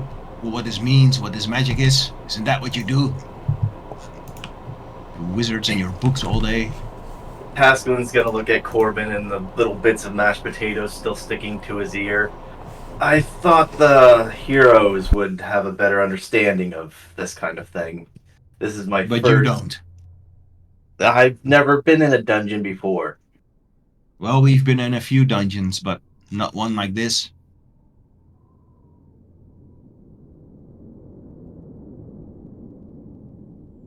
Do I see any doors? Do we see any doors? Does Arcadia see any doors in there besides the... You Just see looking in there. one over there, and it is extremely beautiful, like an ornately carved door, and you do not see any runes above it. I will say to Tasklin, listen, hear me, Tasklin. If you ever want to avenge your mother, you better shape up and help us out here. This is nothing compared to what we'll face against Graphic. You need to take this seriously. Didn't I dispel the entrances when we first came in here? Yes, you did. But what else can you do? Come on. That's about it. You've worn me out. I don't have much else to offer you after clearing the way. Gravik always managed to recover some magic when we had a quick rest. Can you not do that, wizard? No, I am not a wizard, as I've stated already. I am a sorcerer. I do not recover that easily. My Isn't that the power is same word? much more intense. I cannot recover it from a simple. Where does your power come rest. from? I'm sorry. Where does your power? Where does it come from if you do not cast magic like a wizard? It comes from my innate abilities. I was born with them. You were born with all of this magic power? Yes. I am of a very refined bloodline. I mean, she'll say that explains a lot. Arcadia is looking around and saying, "Hey, the shadows are following us. There's lots of them." I sense no evil presence from them. I believe it is a trick of the architecture of this wall. It is crafted in such a way to reflect light to spook us. I've used my divine senses on it before, and it was nothing. And he will look at Corbin and he will say, "Would you care to enter this room?" Corbin cocks his head and he doesn't understand what you're saying. Well, he's still got that. And Amitrius, he has taken at least half of the tampon out of his ear for this entire time, and he'll point at his ear, and then he will point into the room. I mean, it's obvious that he wants Corbin to enter. All right, then Corbin will take one step into the room. And Amitrius will look around to see if he's hit by any off-screen arrows or if any acid rains down. Not yet. Where are the? Seems to be safe. Where are the statues? Right in the center. Just to make it ease of use there, like all right there. Step over here. I will enter the room and use my divine sense, which is 60 feet. To sense any celestials or undead. You sense 8 celestials in the room you were just in, and 4 undead in the room you are currently in. I would know their location. Well, the 4 are right there, and the 8 are the statues. Okay, I will say, careful. Those are undead. They're waiting to ambush us.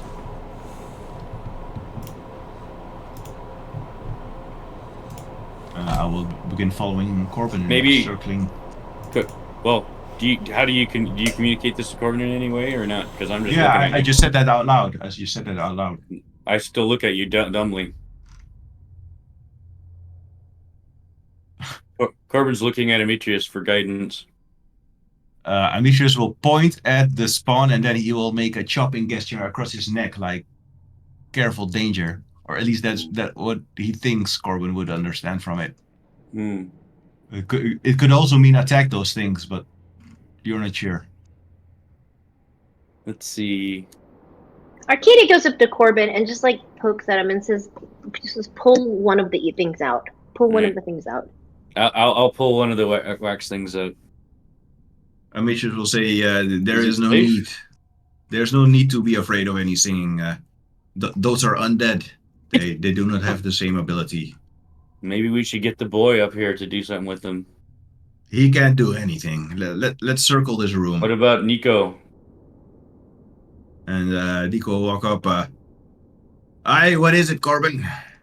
Can you do anything with dead things? These are undeads. I mean, I can kill them.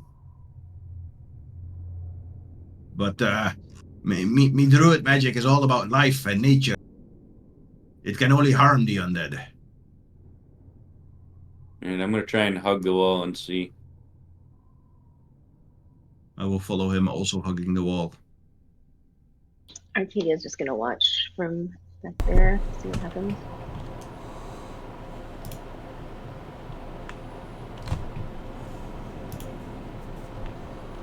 And Nico is gonna follow behind them.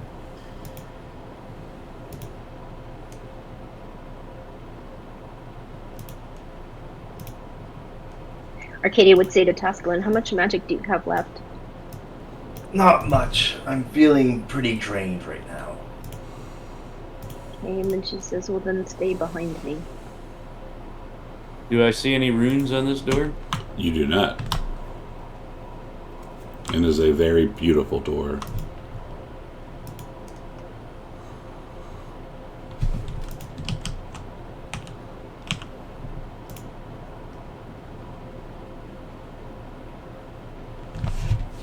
I'll wait for the others. Demetrius is complaining about Tascalin. Like normal.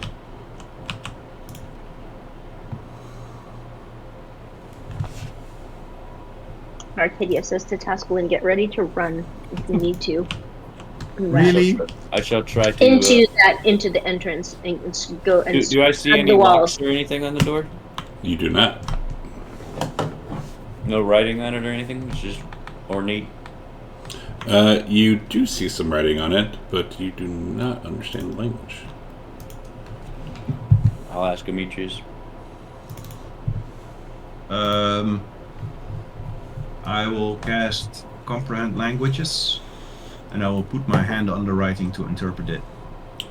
And it says, beware all who enter. This is the tomb of Queen Nemesis. And Amistress will say, translate that directly, and he'll say, I think this is the place. Spell's not. Arcadia will just say, well, this is the king's tomb, but I guess the queen is also interred here. I wonder if the caduceus is with him or with her. But that's the picture, the portrait we saw. I'm going to try and open the door.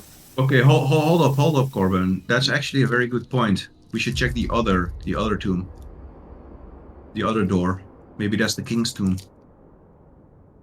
Well, we don't know who has the thing, so we have to look at them both anyway.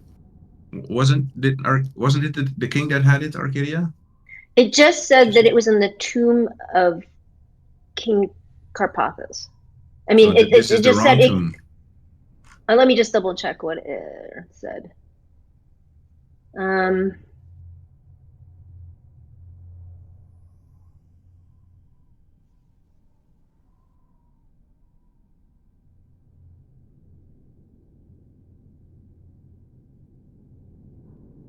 It just said it's in the tomb of Carpathos. Yeah, so this could conceivably be the entire tomb, or it might mean his specific tomb. I think we should check out the other room first. Okay. So I guess we take the same route back to the other door, and Demetrius will roll a check to open that one.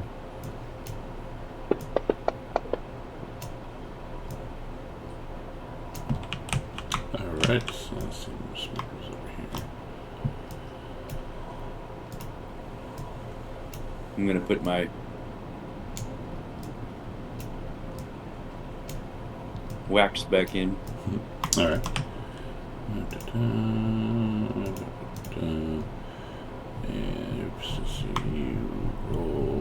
Yep. Arcadia will do the same since we're in here for just a second.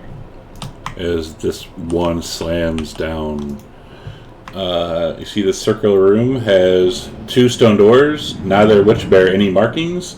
The chamber is scattered with rubble and many corroded bronze trinkets. Let me check how often I can do left. I can only do Divine Sense 2 more times. So I don't just want to waste it into every room. Nicodemus will step forwards and look around the room.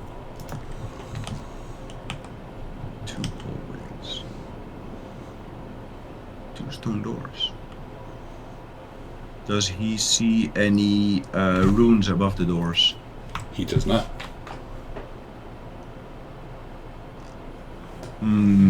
This seems like maybe a way back.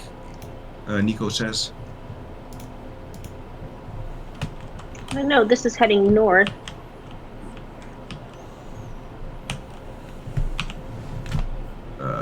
And it doesn't seem to be going back. Let's go we can see what's behind the door.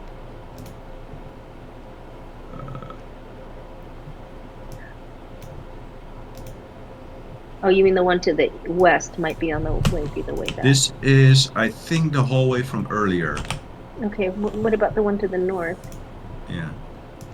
Yeah, as Nico looks down that hallway, however long his dark vision is, it surpasses that dark vision.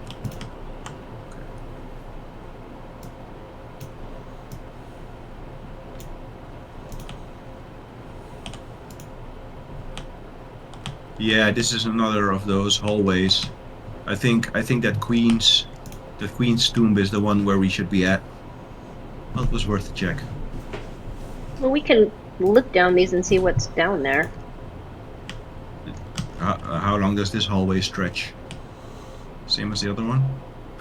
He looks down, you can see about 30 feet, and it curves to the right. I mean, we can kind of map this place out and see if we see something. In Gocho, I swear you used to have this map add-on that allowed your character to remember where you've been. So when you entered like portions of the map, it would remember that. Yeah. But now it's all darkness. Maybe you haven't been there. Okay. Do we want to check this hallway? It doesn't have any runes, right? Correct.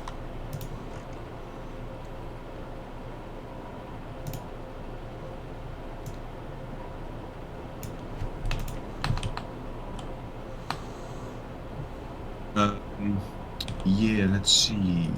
Is there maybe a... Can you just send Nix ahead and look around the corner? Okay. That's way faster. Right, Yeah, so I go ahead and send Nix. Yep. So she sends it down. It goes in. It makes the right. It goes down about another 100 foot. Ends in another room with 6 sarcophagi are set in a circular pattern, and atop each lies a pale body dressed in faded but ornate robes. They are pinned down by millstones. 2 passages are blocked by stone doors along the far wall of the sepulcher. Yeah. But no fancy door. Correct. And then if I send her down the one to the west, what does she see there? It goes back into the room you've already been in. Okay, so that's confirmed. Well, Okay, so Yeah. we can assume it's either deeper or it's with the Queen.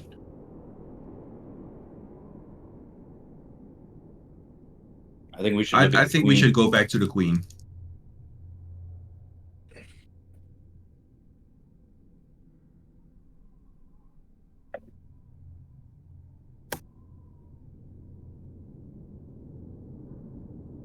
So what do you guys think?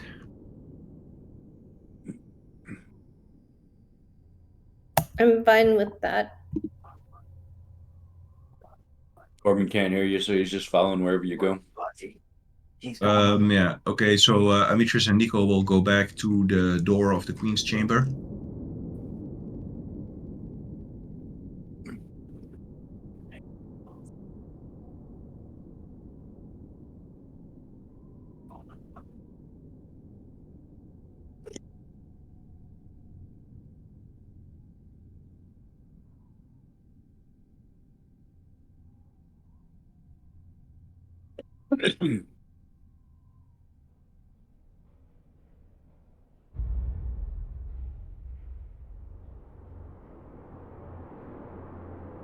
So yeah, I guess I'm gonna open it. Get in position first. Are you gonna help me? I can help you if you need it. Yeah. You'd have to tap me on the shoulder and ask though. I will tap you on the shoulder and then point at the door and put my hands on the door. Mm-hmm. I'm taking my earplugs out of one ear.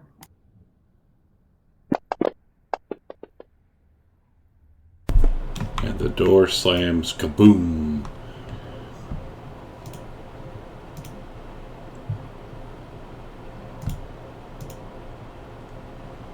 So what you can currently see is a little bit of a room and a big pillar in the center.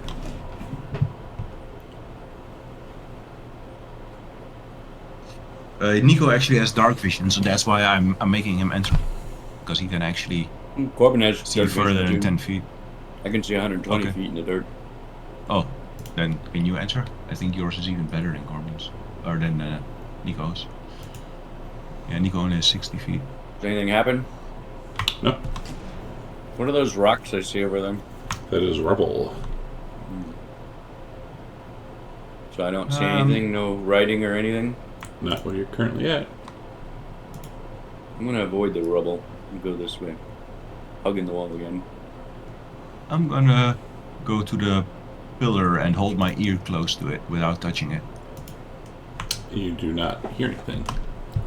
Okay. Corbin, you Yeah. see the makes of a little bit of a dais on the far right wall, and you see light like popping down onto it. I'll grunt and hold my hand to Demetrius. I will look over to him. I'll hold up my hand for you to hold on a minute, because I'll point to the other side of the pillar. Just take that shit out of your ears. We don't need it right now, but I guess I'm talking to someone that can hear me. I'll All walk right. a little further. What do I see now? So you see that Demetrius is getting irritated. you see an ornately carved sarcophagus resting on the dais in the center of this room, and light filters down onto it from above. I will tell Demetrius that. Katie would poke Corbin and tell him to take the wax out of his ears. Corbin's not going to take the wax out. He shakes his head. He goes, he didn't want to be charmed. I'm gonna knock on this pillar and say hello. No response.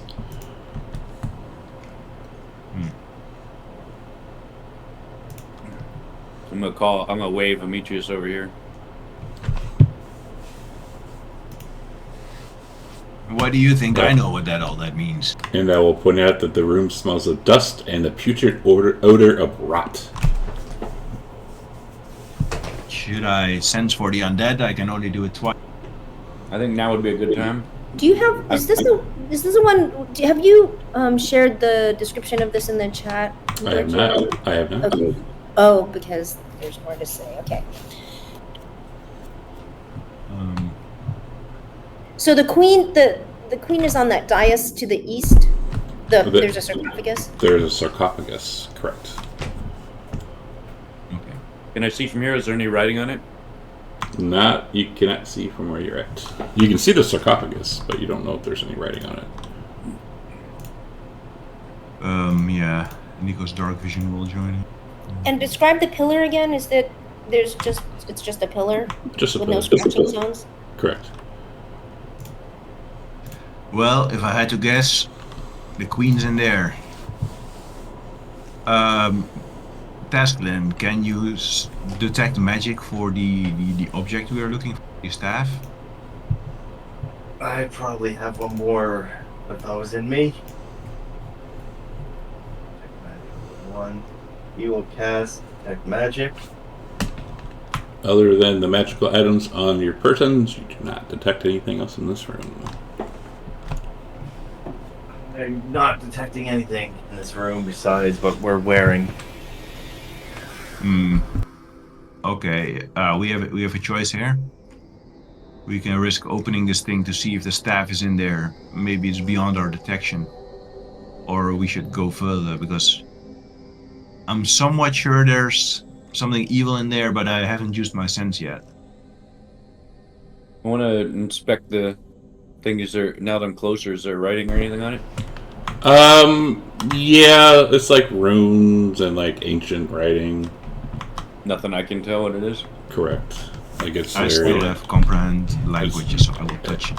It's like it's just yeah. Like some ancient descriptions about this terrible queen or whatever. Yeah. But it does smell putrid in here. Correct.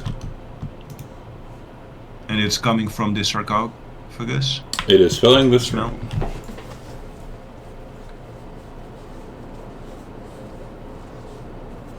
And you do notice now that you're closer that the lid is off. Oh, it's off. Oh. In that case, I'm opening this in. Well, there's Can you nothing peek to in? open. Just peek in. Yeah, peek in. That's what I'm doing. Sorry. All right. So as you peek in, you see a pale, motionless figure rests inside it. She is dressed in a fine but faded crimson dress, embroidered with intricate gold designs. She would seem asleep if not for a rock on her chest. And this is what she looks like. Oh wow, pretty. Hmm. Is the staff in there, Demetrius?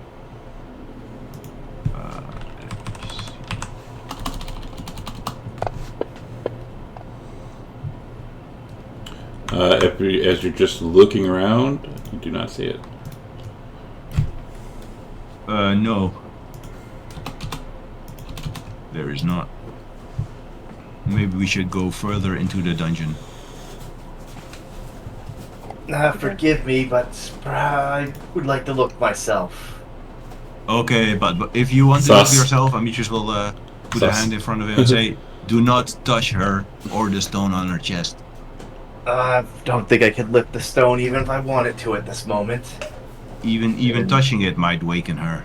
Okay, he'll start looking around.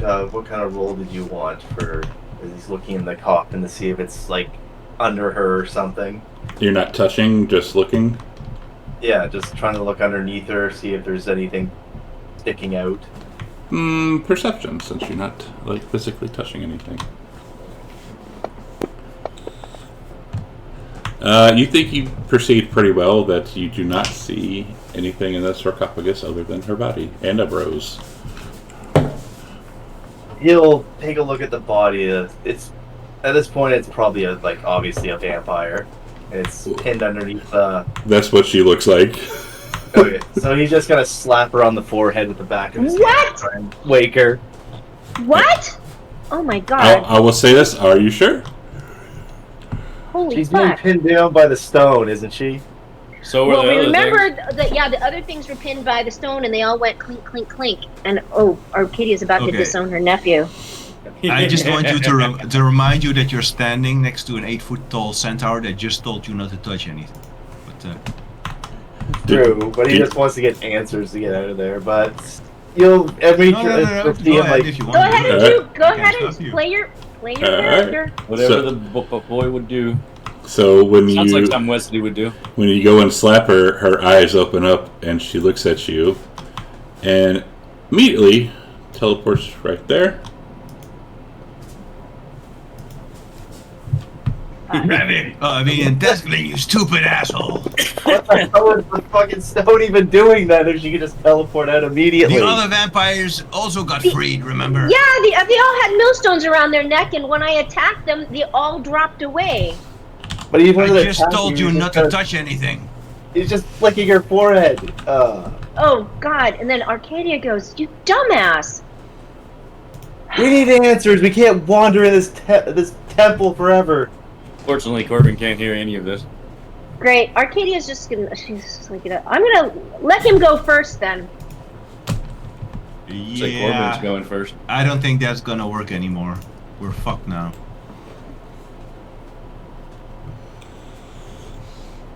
Corbin.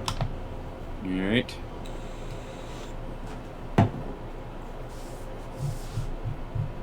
Corbin will grow large.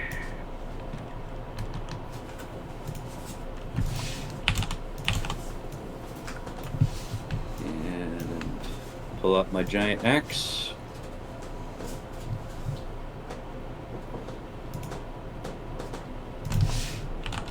Reckless attack thing. Fly over here.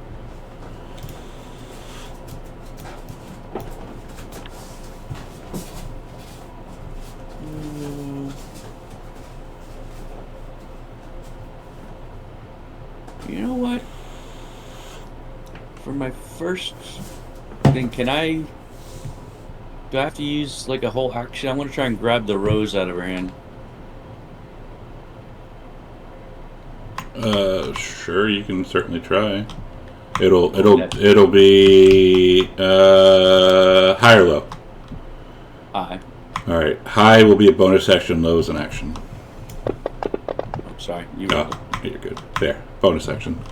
All right. So what do I have to do to try to do that? Sleight of hand.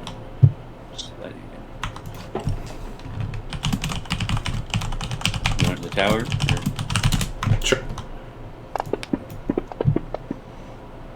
You got it.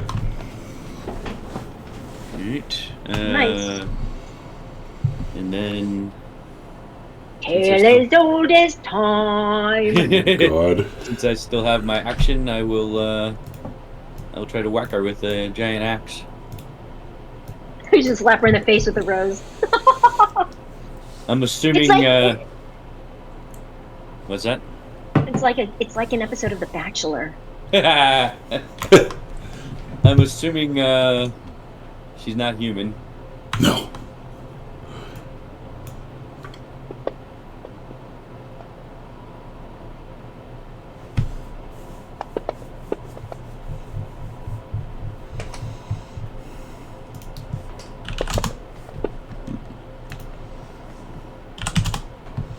There goes. That's better. 19, damn. Yeah, let's go.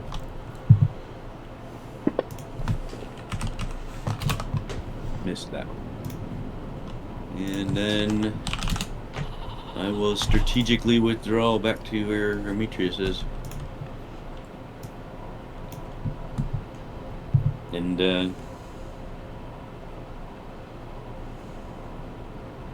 that's it.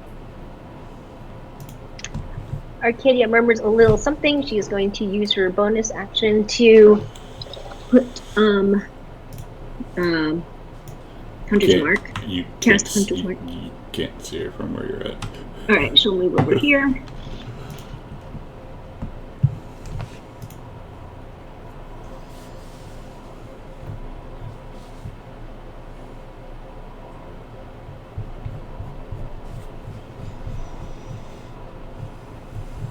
Okay, and so she's going to attack her. She's going to try sharpshooting her.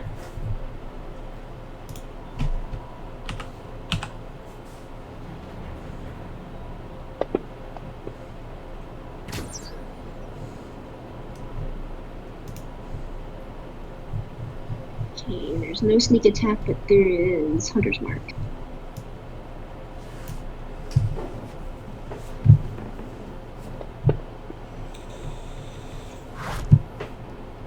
She'll do it again.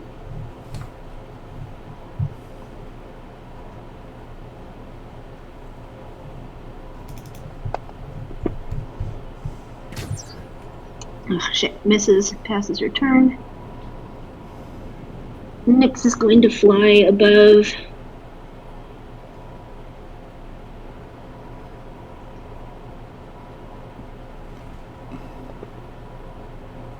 Nice.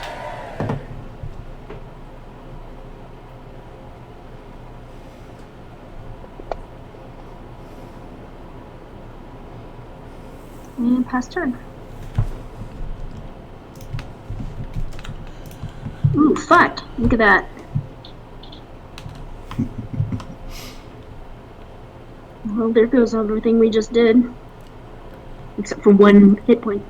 What's that? Well, I hit her between Nyx and Arcadia, did 41 points of damage, and she just healed for 40.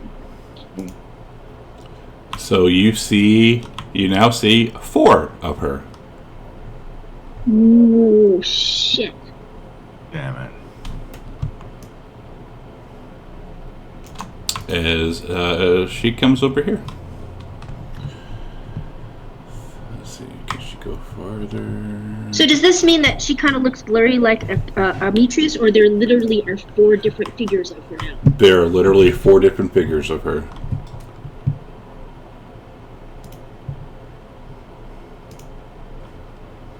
Okay. Nicodemus. But they're not on the map.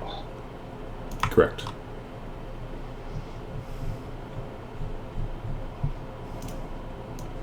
Let's see.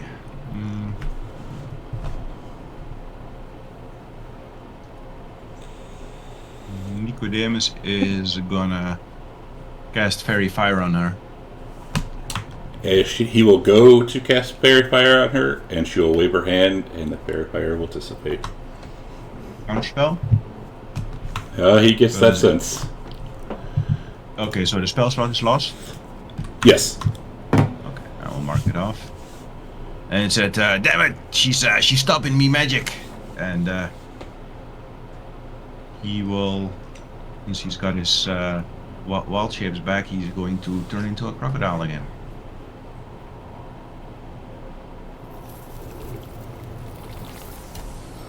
Yeah, quick token bug. And he is going to stand underneath Nyx and attack her. Does he have the room? He's going to be squeezed. One up, yeah. Yeah. Oh, so that come up to her. He's still squeezing because of the pillar right here. Okay. What does that do for me? I believe that's against me. I believe that's disadvantage. Okay.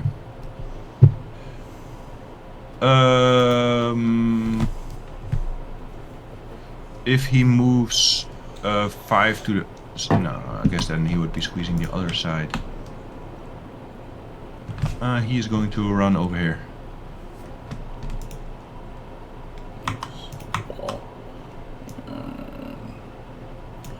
Alright, so when you do that, I will remind you that there are 4 of these. Okay. And he is going to take the... actually, that was his bonus action, so that's his turn. Tascalin. Tascalin will run along around the pillar to try and get eyes on her. And he's just gonna say, fuck this.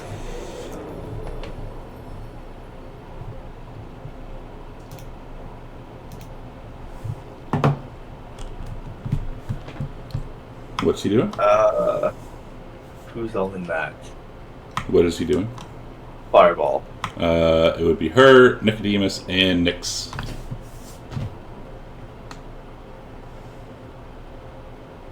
At level 5. Can't you move back and only hit her? No. You have to move back a decent amount, I think. Let's see. Grady wakes her up and then he fireballs Nicodemus. And that'll go over really well. So now Amelia is going to get him and Nico's going to get him, and he was going to let it happen. What I use 15 like movement there. Yeah, if I move back here. Not much.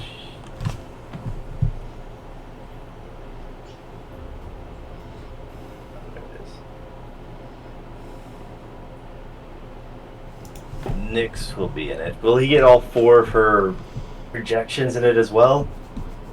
He can hit her and Nyx. Okay.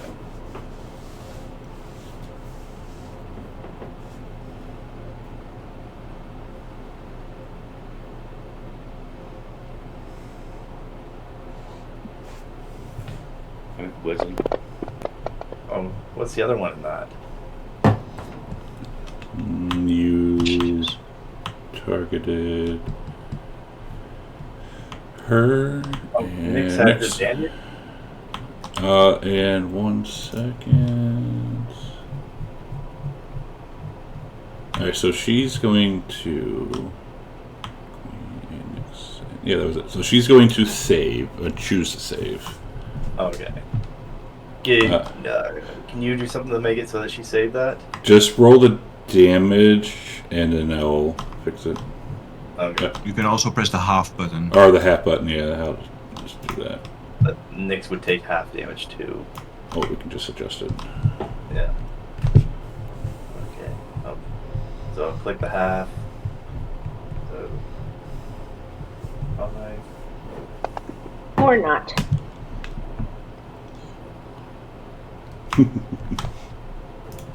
Nice. Oh, so the queen took half of that and then she resisted, so she took no damage from that?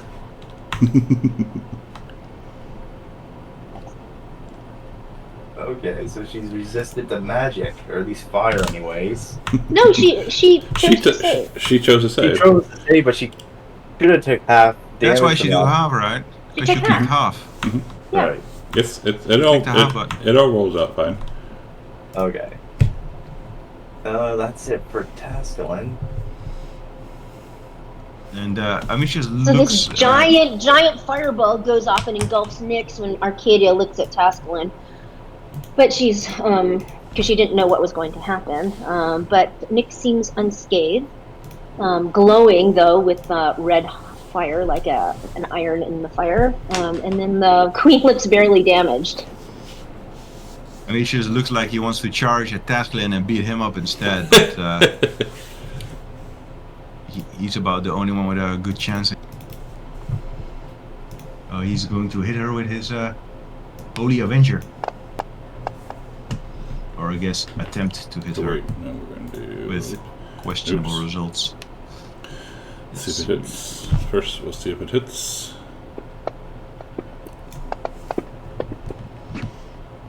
And you destroy one of her friends. And it just like Gosh, this reminds me of Lutheria. It- Remember, this happened to us with Lutheria. it just like whiffs. I think- It just like whiffs through that body and it disappears. I think this is just mirror image. Okay, that is Amicia's turn.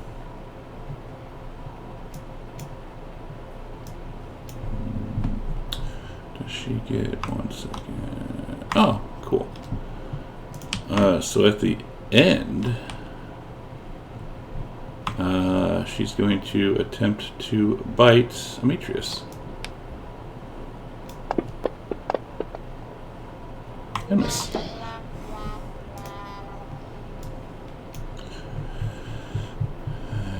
Attempt to bite him again. Where's the bite? Oh my goodness gracious. Where's the bite? Where's the bite? Where's the bite? Where's the bite? Where's the bite? Where's the bite? There it is.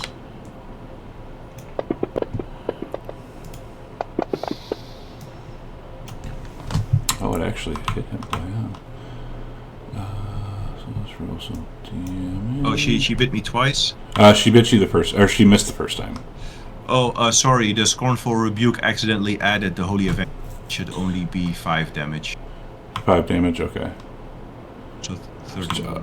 Yeah, so minus 30. Okay, give me a second. Let me just get this. Oops. Oh my goodness gracious.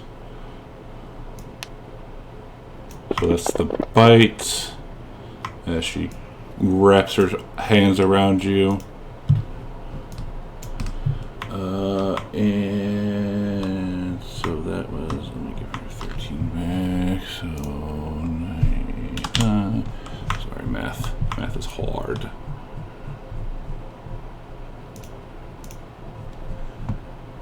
And that was 7 necrotic.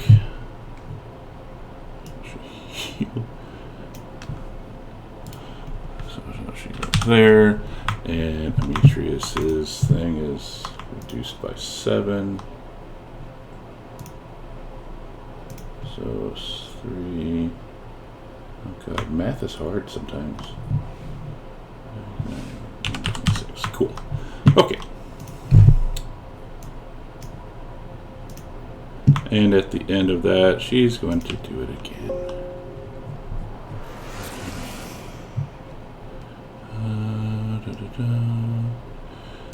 Arcadia, you guys took a short rest. Oh, that's right. Thank you. Duh.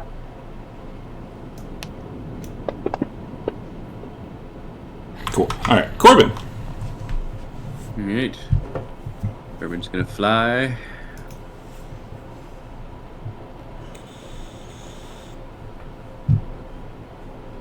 Just Demetrius.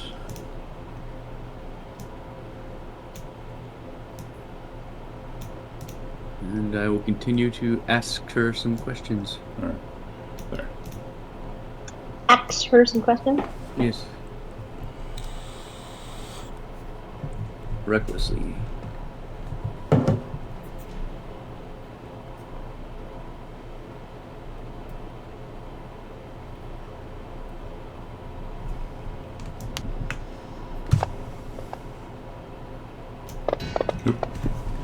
That doesn't count. Damn.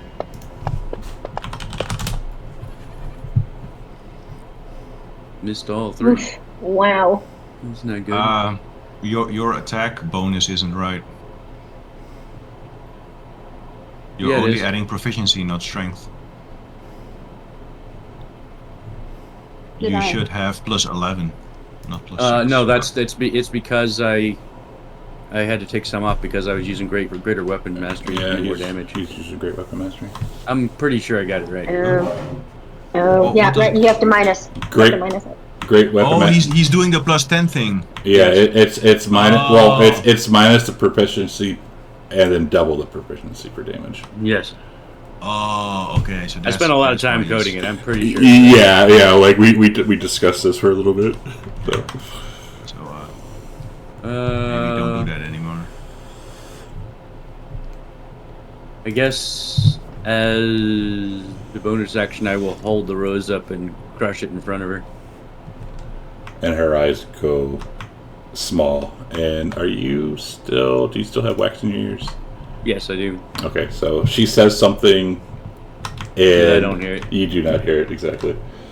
I will hear it. I'm not deaf anymore.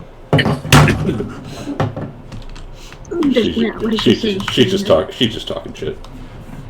Okay. I have a question. Because she is my hunter's, she's marked, and I have advantage in perception. Do I have a chance of actually hitting her? The real her? Or you'll just let me know when I attack? I'll just let you know when you attack. Okay. But I'm gonna let you know that she has that's part of Hunter's Mark. Alright, she's going to attack her. And she's not gonna try this sharpshooter business because she's... Oof, good thing too. She's gonna attack again. You hear a goat sound coming from one of the shadows. Give me a second. It hits her. Alright. Let me see when we get the Hunter's Mark on there.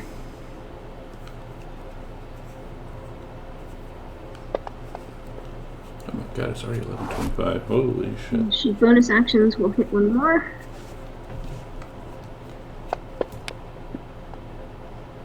You should be getting sneak attack too. Alright, she'll do it on this one. Thank you. And that hits one of her clones. Okay, let's see what happens then. So no need for damage because it just away. destroys one of the clones. Oh, destroys one of the clones. Well, at least that's a good thing. She passes the turn. Nyx is going to try to hit her.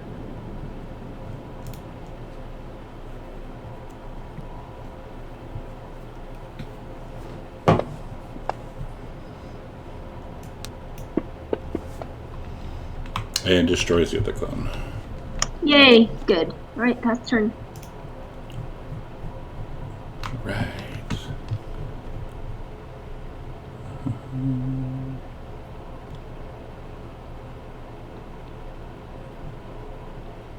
So she's going to reach out and touch Corbin.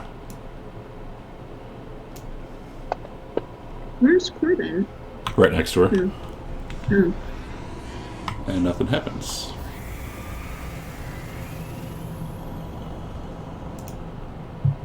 Crackle Nico.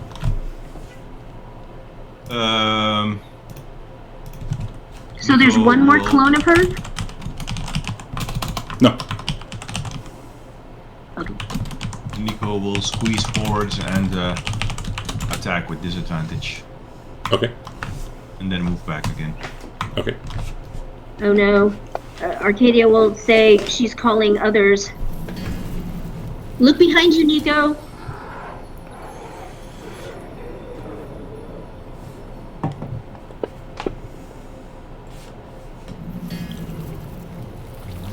That's Nico's turn. At at the end, she's going to bite Demetrius again, or attempt to.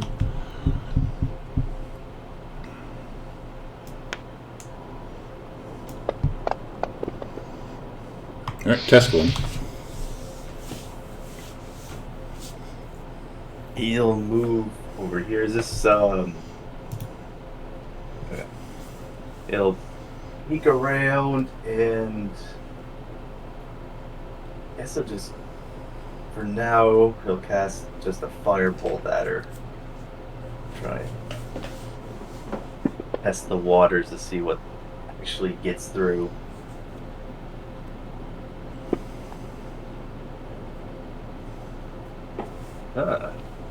Actually didn't resist it. That's it for him this round. Alright, at the end, she's going to attack Demetrius again. Your cloak wouldn't be on yet, right? No. Since he's doing it at the end, alright, so we'll just roll, let's see if it goes through. Let's see. It should. Oh, either one.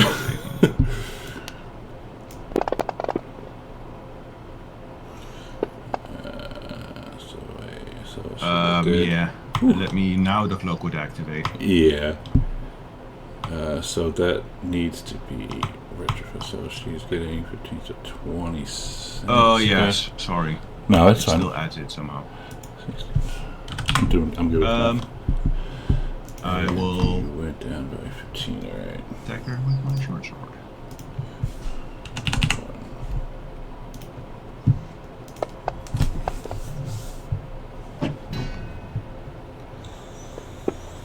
The one thing that we need to hit her. Add a divine smite to that.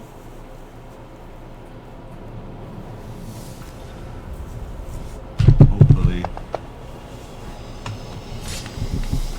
Nice. Radiant damage. Yeah, that's all radiant. So, as his bonus action, he will cast Shield of Faith on himself.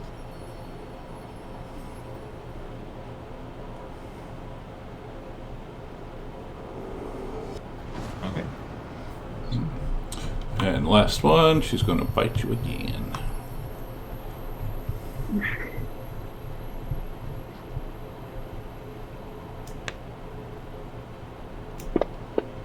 I'm losing all of my max HP. Damn.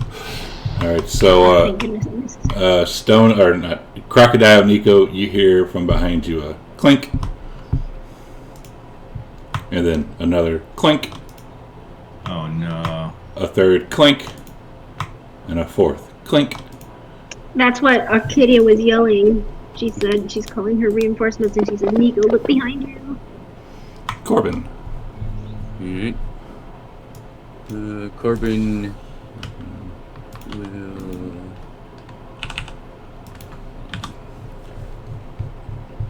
reckless attack again. And this time I'm just going to use a regular axe attack.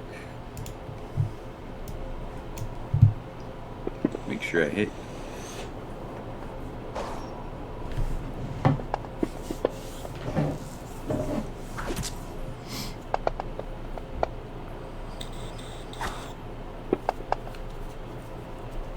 It says dodge this.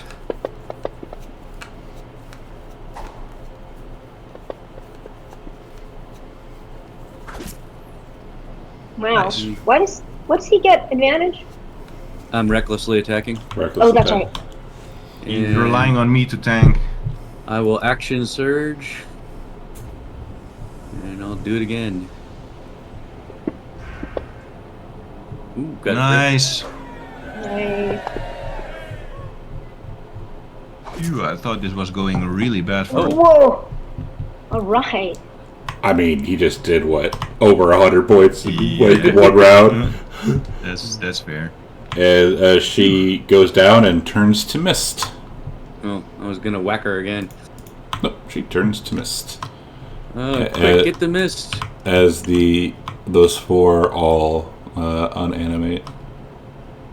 Oh, they go back dormant. Okay, good. Because we were not ready without Corbin, at least. Damn. Does she leave anything behind? Blood? Are we still in combat? You're not. Well, Arcadia would run up to the the dais and see if she like reappeared in there or if there's anything underneath her body. You do not see anything in there.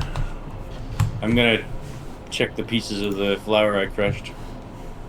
Demetrius is going to walk over to fresh flower. Tesklin and attack him. Arcadia's just doing a quick look. Be nice to the boy.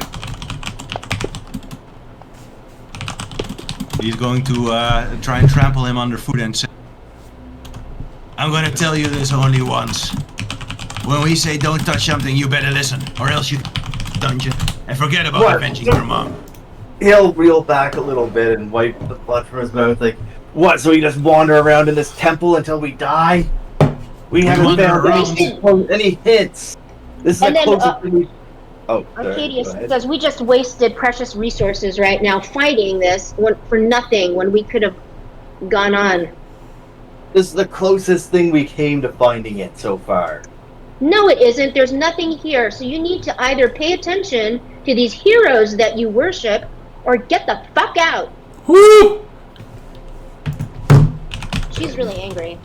Taskin won't say anything, but he'll look to see. He'll start investigating the coffin to see if there's anything hidden in it, like a switch or a trap door or something.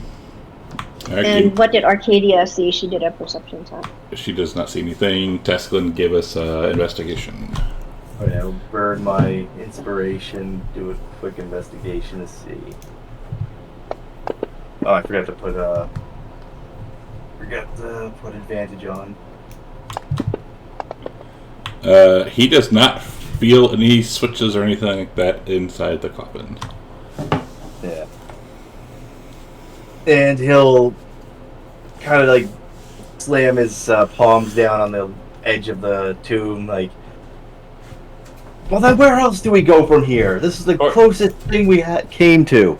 Corbin can't No, there handle isn't. this. He's just inspecting the rubble over here. Arcadia says there's plenty more of this dungeon we haven't explored yet. And how long do you think we're going to last if we find into another corridor of those friggin' those traps? I don't have the Guess spells. what? And she says, "Boy, guess what it's like? Guess what it's like to be a hero. We deal with this all the time, so you just need to get used to it and Fumbling in listen the to your dark until elders." we get slaughtered or killed by some trap. Well, that's the dangers of being a hero. So if it's too much for you, get out. You want to be a hero? This is what it's like.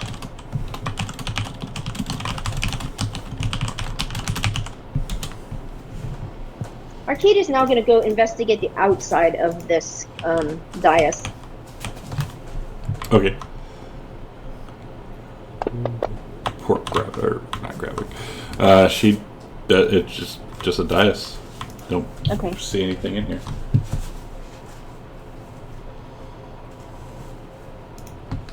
And Amixius goes into the other room, and he takes off his helmet and he puts it on the ground, and he's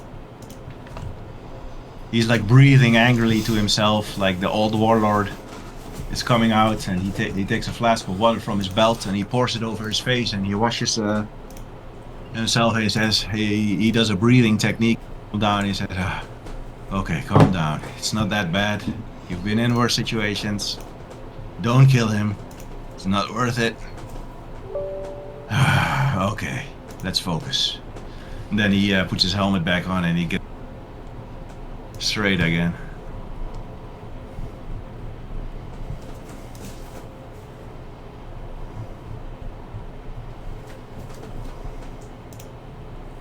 Corbin will take the wax out of his ears. He hasn't heard any of the conversation that just passed between everybody. Well, that was a waste. Corbin's just having the time of his life, smashing whatever comes into his path.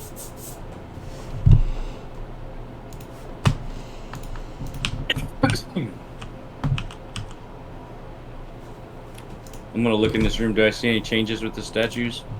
You do not. I'm gonna put the wax back in just to be safe. So where are we going? Are we going back up to the other area? Yep. Alright, give me a second. I'm just gonna move. Arcadia says, should you go to where Nick saw those other creatures?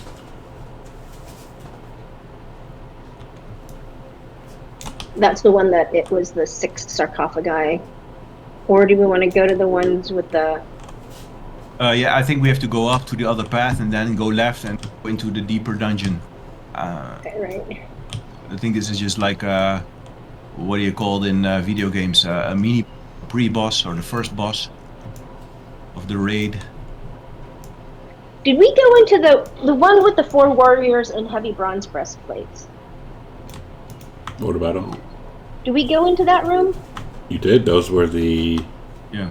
Those were the ones The that. vampires just now. The ones that animated then unanimated. Oh, those are that one. Okay, right. That's by the queen. So, yeah, the other one is the 6 with robes.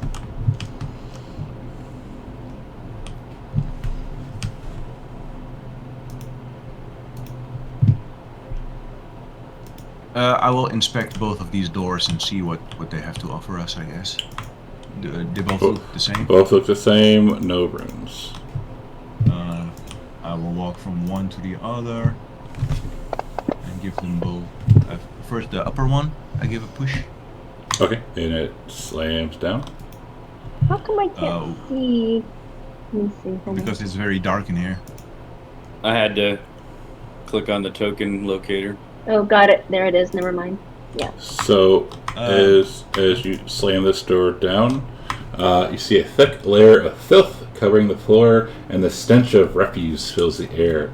Patches of grass and mud have been matted into beds of some sort of beast, by some sort of beast. Enormous piles of half-gnawed bones are scattered throughout the room, picked clean of flesh. Wait, now which room did we go into? I'm sorry, I lost the Upper map. one. The upper one. I'll ask Arcadia to take a stealthy look inside. Because I'm noisy. Like, maybe just poke her head in or whatever. Wait, is this going to the... This is a room to the west? It's to the northeast. Okay. Where you are right now. What is to the west of me?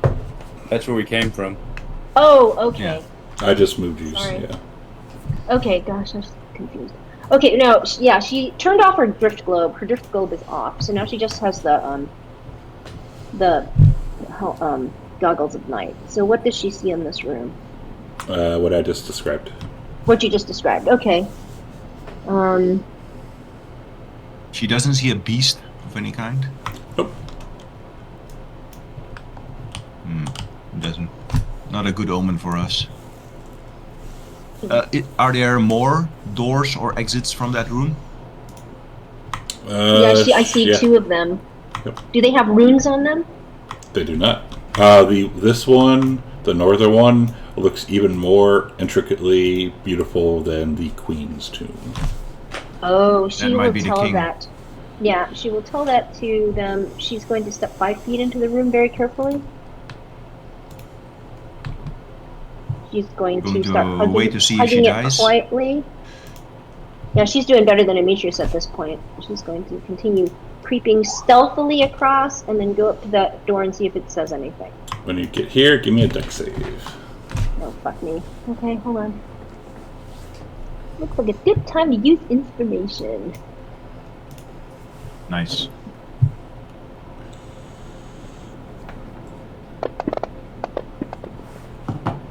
Alright, go ahead. You can keep moving. So what happened? Anything? Nothing that you could tell.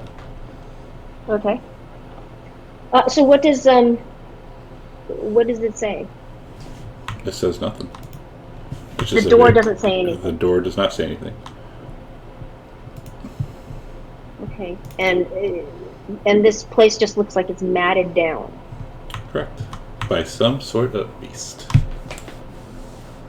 And you hear She- Arcadia? Are you there? What? Demetrius can't hear you anymore because you're so stealthy. So he's like, Arcadia, are you there? She's going to use survival. Can she detect or get any kind of idea what kind of beast this is? You can certainly try. Corbin got me. I'm not sure why I got. Oh yeah, never mind. Yeah. They are. You can ascertain that it is by some kind of beast that eats flesh and bones. Damn, Arcadia, you genius. How did you figure that one out? She's on another level from us, guys. So, this is the really ornate door. It doesn't say anything. And you also see like massive piles of crap like in the corner. Like feces. crap. Like feces crap. Maybe it's a centaur. And she doesn't recognize. Okay, I'm assuming that with the survival check, that would have been for that as well. That is correct. She sticks her finger in the poop and smells it to see if she can recognize No, it. she doesn't. I mean, as you go there, That's kind of what it sounded like. as you go there, give me another dex save. Oh, cool. Does she recognize the poop? And as you're moving, one of these a hand, like a skeletal hand, pops up and grabs you. What the fuck? Out of the refuse? Out of the refuse. Ooh. And it feels like it's starting. It's trying to pull you down. Can I see her? Can I hear? Can you see? screaming? I don't know. Okay. Is the effect? Is this grappled? It is grappling you and trying to pull you down. She's going to cast Freedom of Movement. Level Okay. 4, mark off that spell slot. Hold on a second. Damn, nice. She's too proud to just ask, pull me out of here. Let me see, I gotta find it. Oh, okay, it went, oh shoot. Okay, let me do something.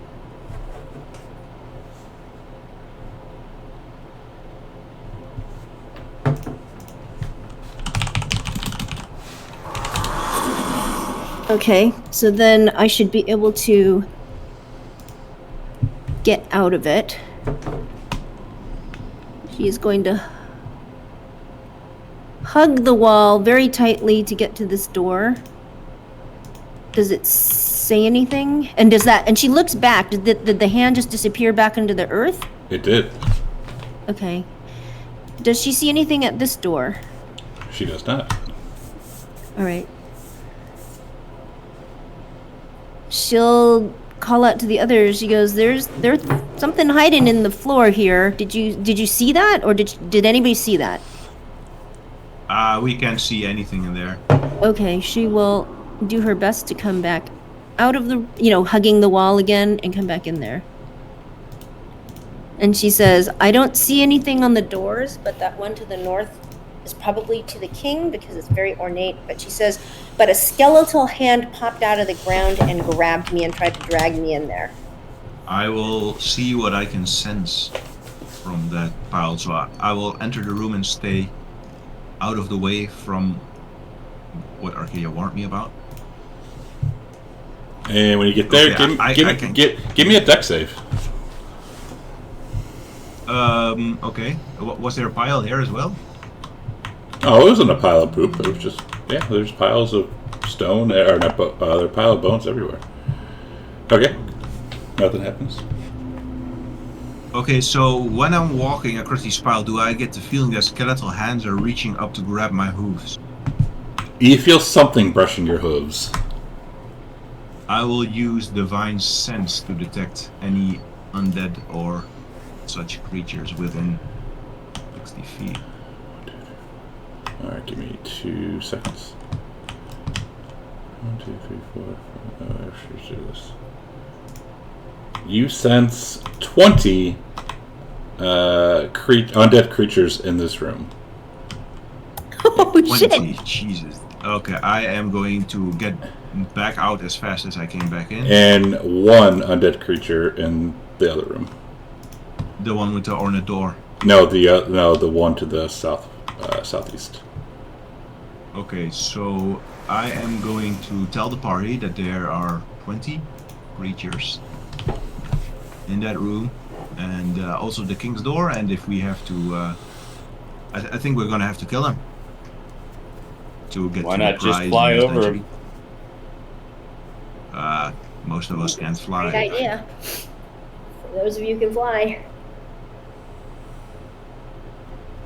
Okay, those of you who can fly, can you fly over and open the king's tomb door, I guess?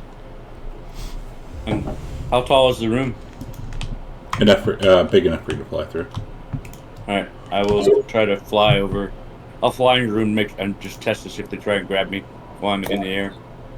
Does Nico have freedom of movement spell, or does anybody else? Because I can't do it anymore. I think that's a ranger thing.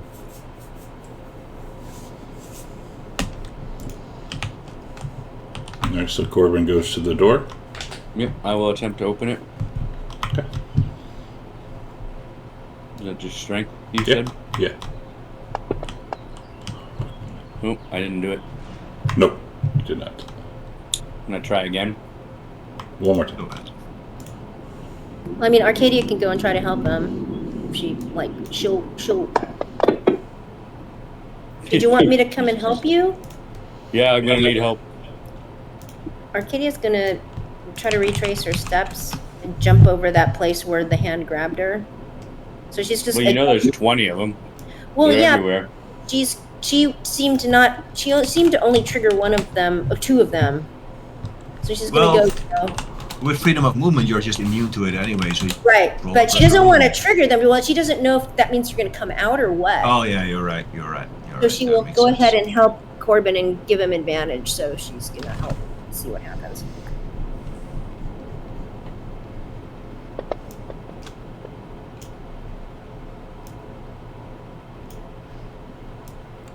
Alright, and the door plops down.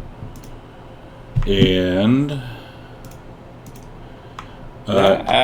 you see inside. Hang on. You see two enormous wolves dominate this sepulcher, and their deathly stench is palpable. A huge pillar stands in the center of the chamber, inlaid with red stone and green alabaster. An opening in the pillar has been bricked over. Near the pillar lies an adamantine hammer with the wolf's head design. And these wolves are set on their haunches, and they just growl at, or they are snarling at you. But they haven't attacked yet. Correct. Like they are sitting.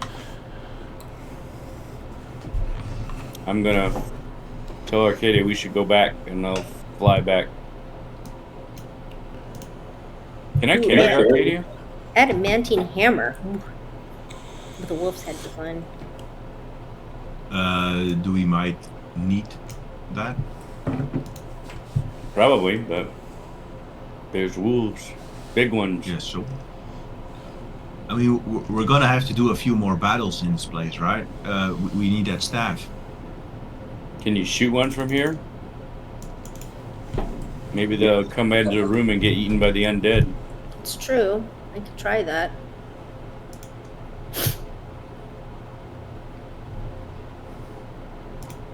Can I see in there from there? I can see him from where I am if you come over to where Corbin is.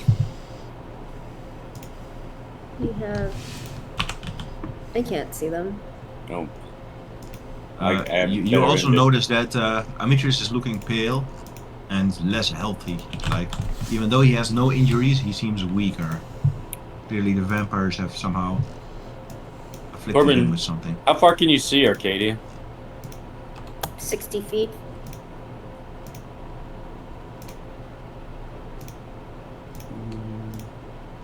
Yeah.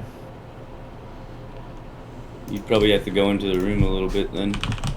I mean, can you just fly in there, grab the hammer, and fly out? No, they'll attack as soon as I go in the room.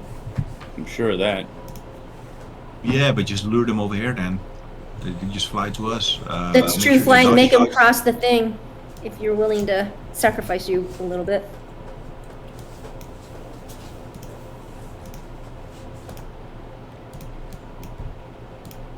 Like maybe you can prepare a dash action. Like the moment you pick it up, you dash away or something. Nah, I don't think that's gonna work. I think the best thing is probably for Arcadia to go just a little bit into the room and shoot him and then run back. No, do you want me to do that? Yeah. No, go the other way. Just go forward just a little bit. If you still got freedom Right. of movement, right? Yeah. Just go north. No, the other way. Go North. Straight north. go to Right there? no, She's right gonna about slowly there. yeah. You see my circle? There? Okay. There, yeah. I'm thinking you can probably hit it from there. Nope, can't see anything. You have a Alright, better dark vision. Just than go I do. diagonal, north and diagonally. Great. She's gonna walk right into the middle of this fucking room and hope that nothing Jesus. happens. He's like, okay, Surely you can see him now, right? no. You see the door, right? I can see the door. I can't see the things. Mm. You have You 120 dark vision, don't you? You got to be getting really close to seeing him. Right, but you have 120. Corbin, aren't you the Grand Master of the Dragon Lords? Yeah, Why are you whatever. sending I'm a woman just to gonna do your shoot dirty it. work? Gonna shoot it. So- She's gonna see what happens. So when you are able to see it, you see that that wolf that you're targeting has laid down and is sleeping. It's what? Sleeping. Okay, hold on. I'm sensing some potential here. Maybe she could sneak it. Right. Yeah, just do that Yeah. monk thing with don't breathe so loud. Right. She's gonna walk up here. She's gonna walk up. She's not in it. She's gonna cast Pass Without Trace on herself. Let's see what happens. Where is that? That is a second level spell, which I'm now going to check off. Too bad we don't have a mage hand. Pass Without Trace.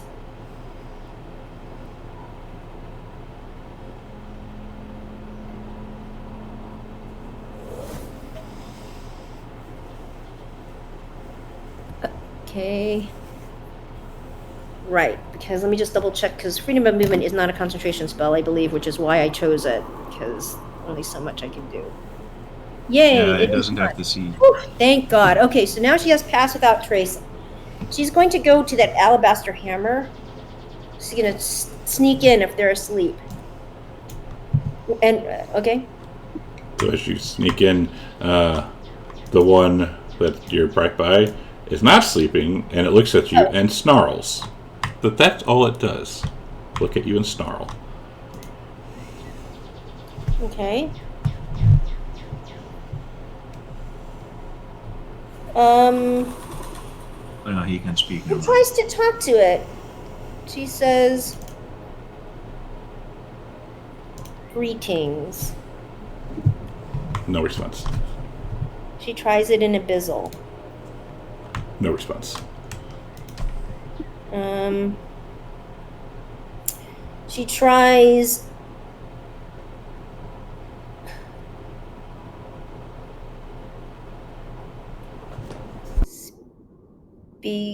So there's no response. She'll try all of these different languages. No response. Infernal. No response. Primary. Just snarl. Just snarl. Every language you speak, no response. Just a snarl. We just Okay. hear Arcadia babbling gibberish in demon tongue and angel tongue to a bunch of wolves. Try Right, talking and in she- good voice. Okay, does she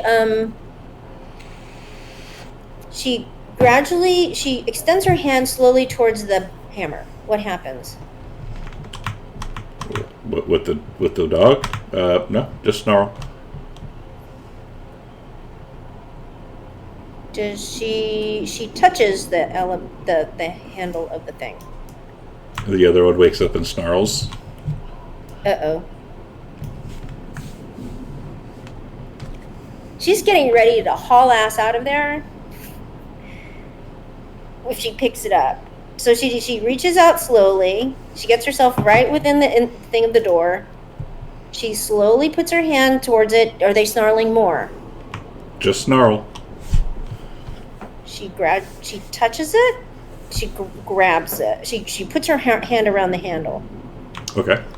And suddenly she wants to be, Sam. Anyway, okay, nothing happens. Just a snarl. She picks it up. and slowly backs out of the room with it. And when you get here, like, I'm just putting them squares. They snarl, and then the one that was sleeping originally goes back to sleep. That's odd. That's very odd. What are they even doing in there? Well, she's gonna come back with this hammer because she can't use it. She's like, I got it. I will inspect it, I guess. I will hold it and see if it's a magical item. I will look for any gems and all that. I've had so many magical items in my hand by now. As you're looking at it, you notice that it is just an adamantine hammer with a wolf's head design.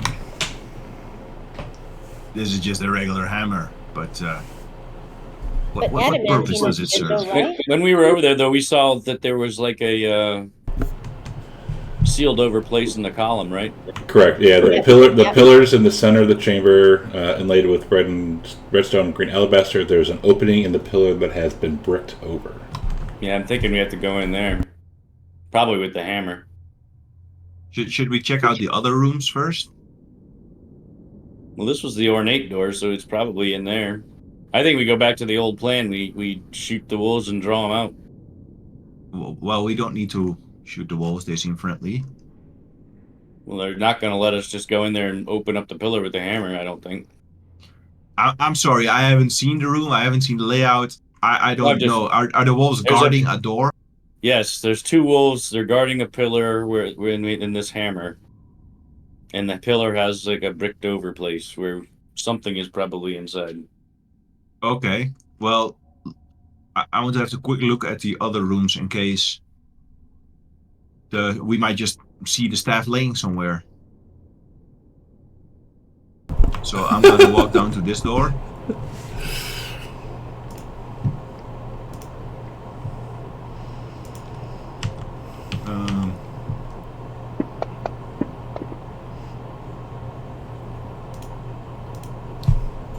The door slams down.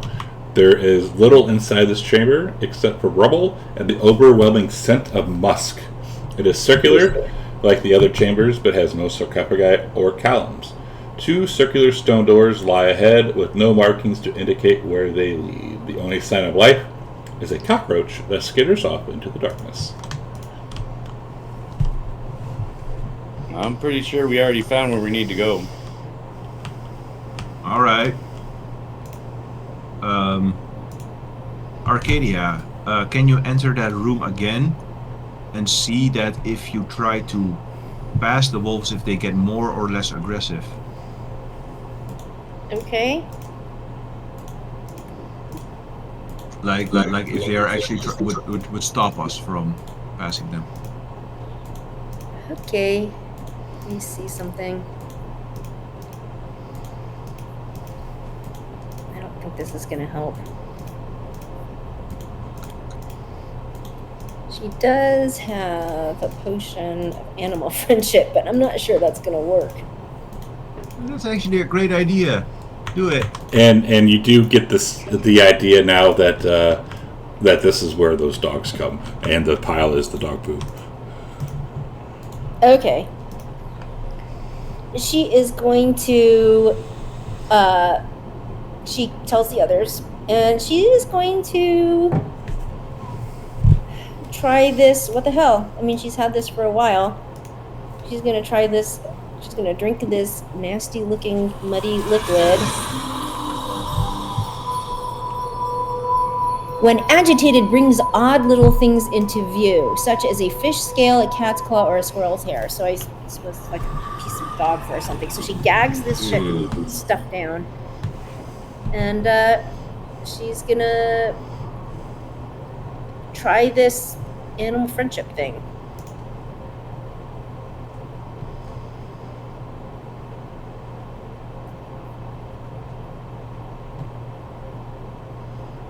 So I don't have that coded, but I guess I could just ask if it works in Gorgio, or how does that work?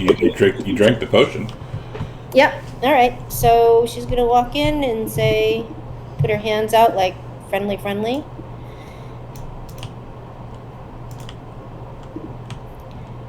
And anything happen? She's walking in. It's being stealthy still. I mean, maybe the one on the right is still asleep. And the one to the left is growling or snarling. Still snarling. Alright. She is going to extend her hands towards it, like she's being friendly. Any change? It sniffs your hand. And you get a sense of disappointment. What the fuck? Disappointment? Why? So rude. Well, you know, when you go to meet a new doggo, you got to bring them a treat, right? Well, yeah. Well, no. I was just about to say that. She reaches into her pouch and brings out some jerky. And you hear a thump, thump, thump, thump, thump, thump, thump from the tail. Oh, good. She gives it, holds it out very carefully, so she doesn't know if this is kind of the dog that snatches that stuff. She flat hand. She knows how to feed dogs. She knows how to feed the basilisks. It snatches it out of your hand. And she gradually goes to pet it.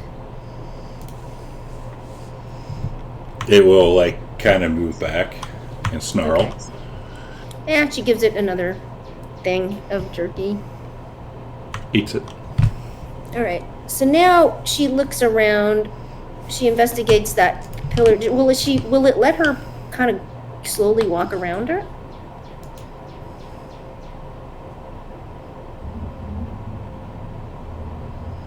I mean, she opens her hands like, hi, It doesn't do anything. Okay. So she's gonna sneak. So this is the bricked area, right? This is the pillar with a bricked. Yeah, and the brick is right there. Okay. She's gonna try to. Can she get past the dog to see what's behind everything? Sure. So she can just see what's around the whole room. Sure. Okay. Does she see anything else in the room? She does not. Okay. Do I need to do an investigation, or is that okay? You're fine. Okay. So she makes a whole room, so she just sees the bricked over area. And it looks solidly like it's not like she could pull the bricks out with her hand. No, it's like brick. It's like you'd need an adamantine hammer. Almost as if you would need an adamantine hammer to smash it. Okay. What if she takes the hammer and kind of taps it against it? What do the dogs do? They don't do anything. Oh. All right. She's gonna take a swing at it then. All right, and you swing, and you hear as the adamantine wall goes down.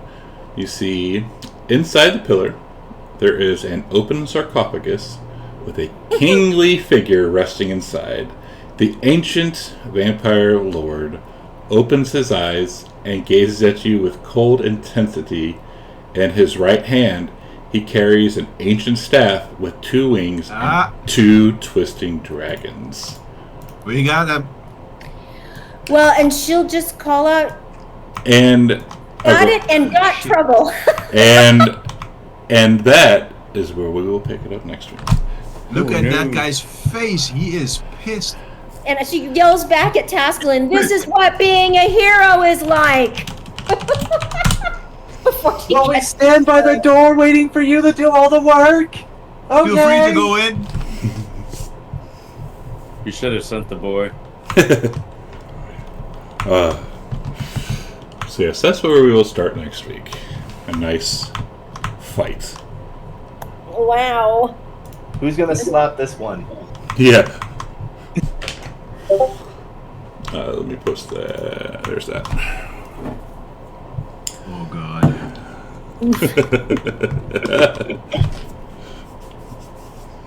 Alright, that's cool. We're done. Now we have to kill him and his wolves. Yeah, we should have killed the wolves first. You were right. Alright, stream. That's it. Thanks for hanging out, and we'll be back next week. And we appreciate you for everything. And until then, take care. Goodbye.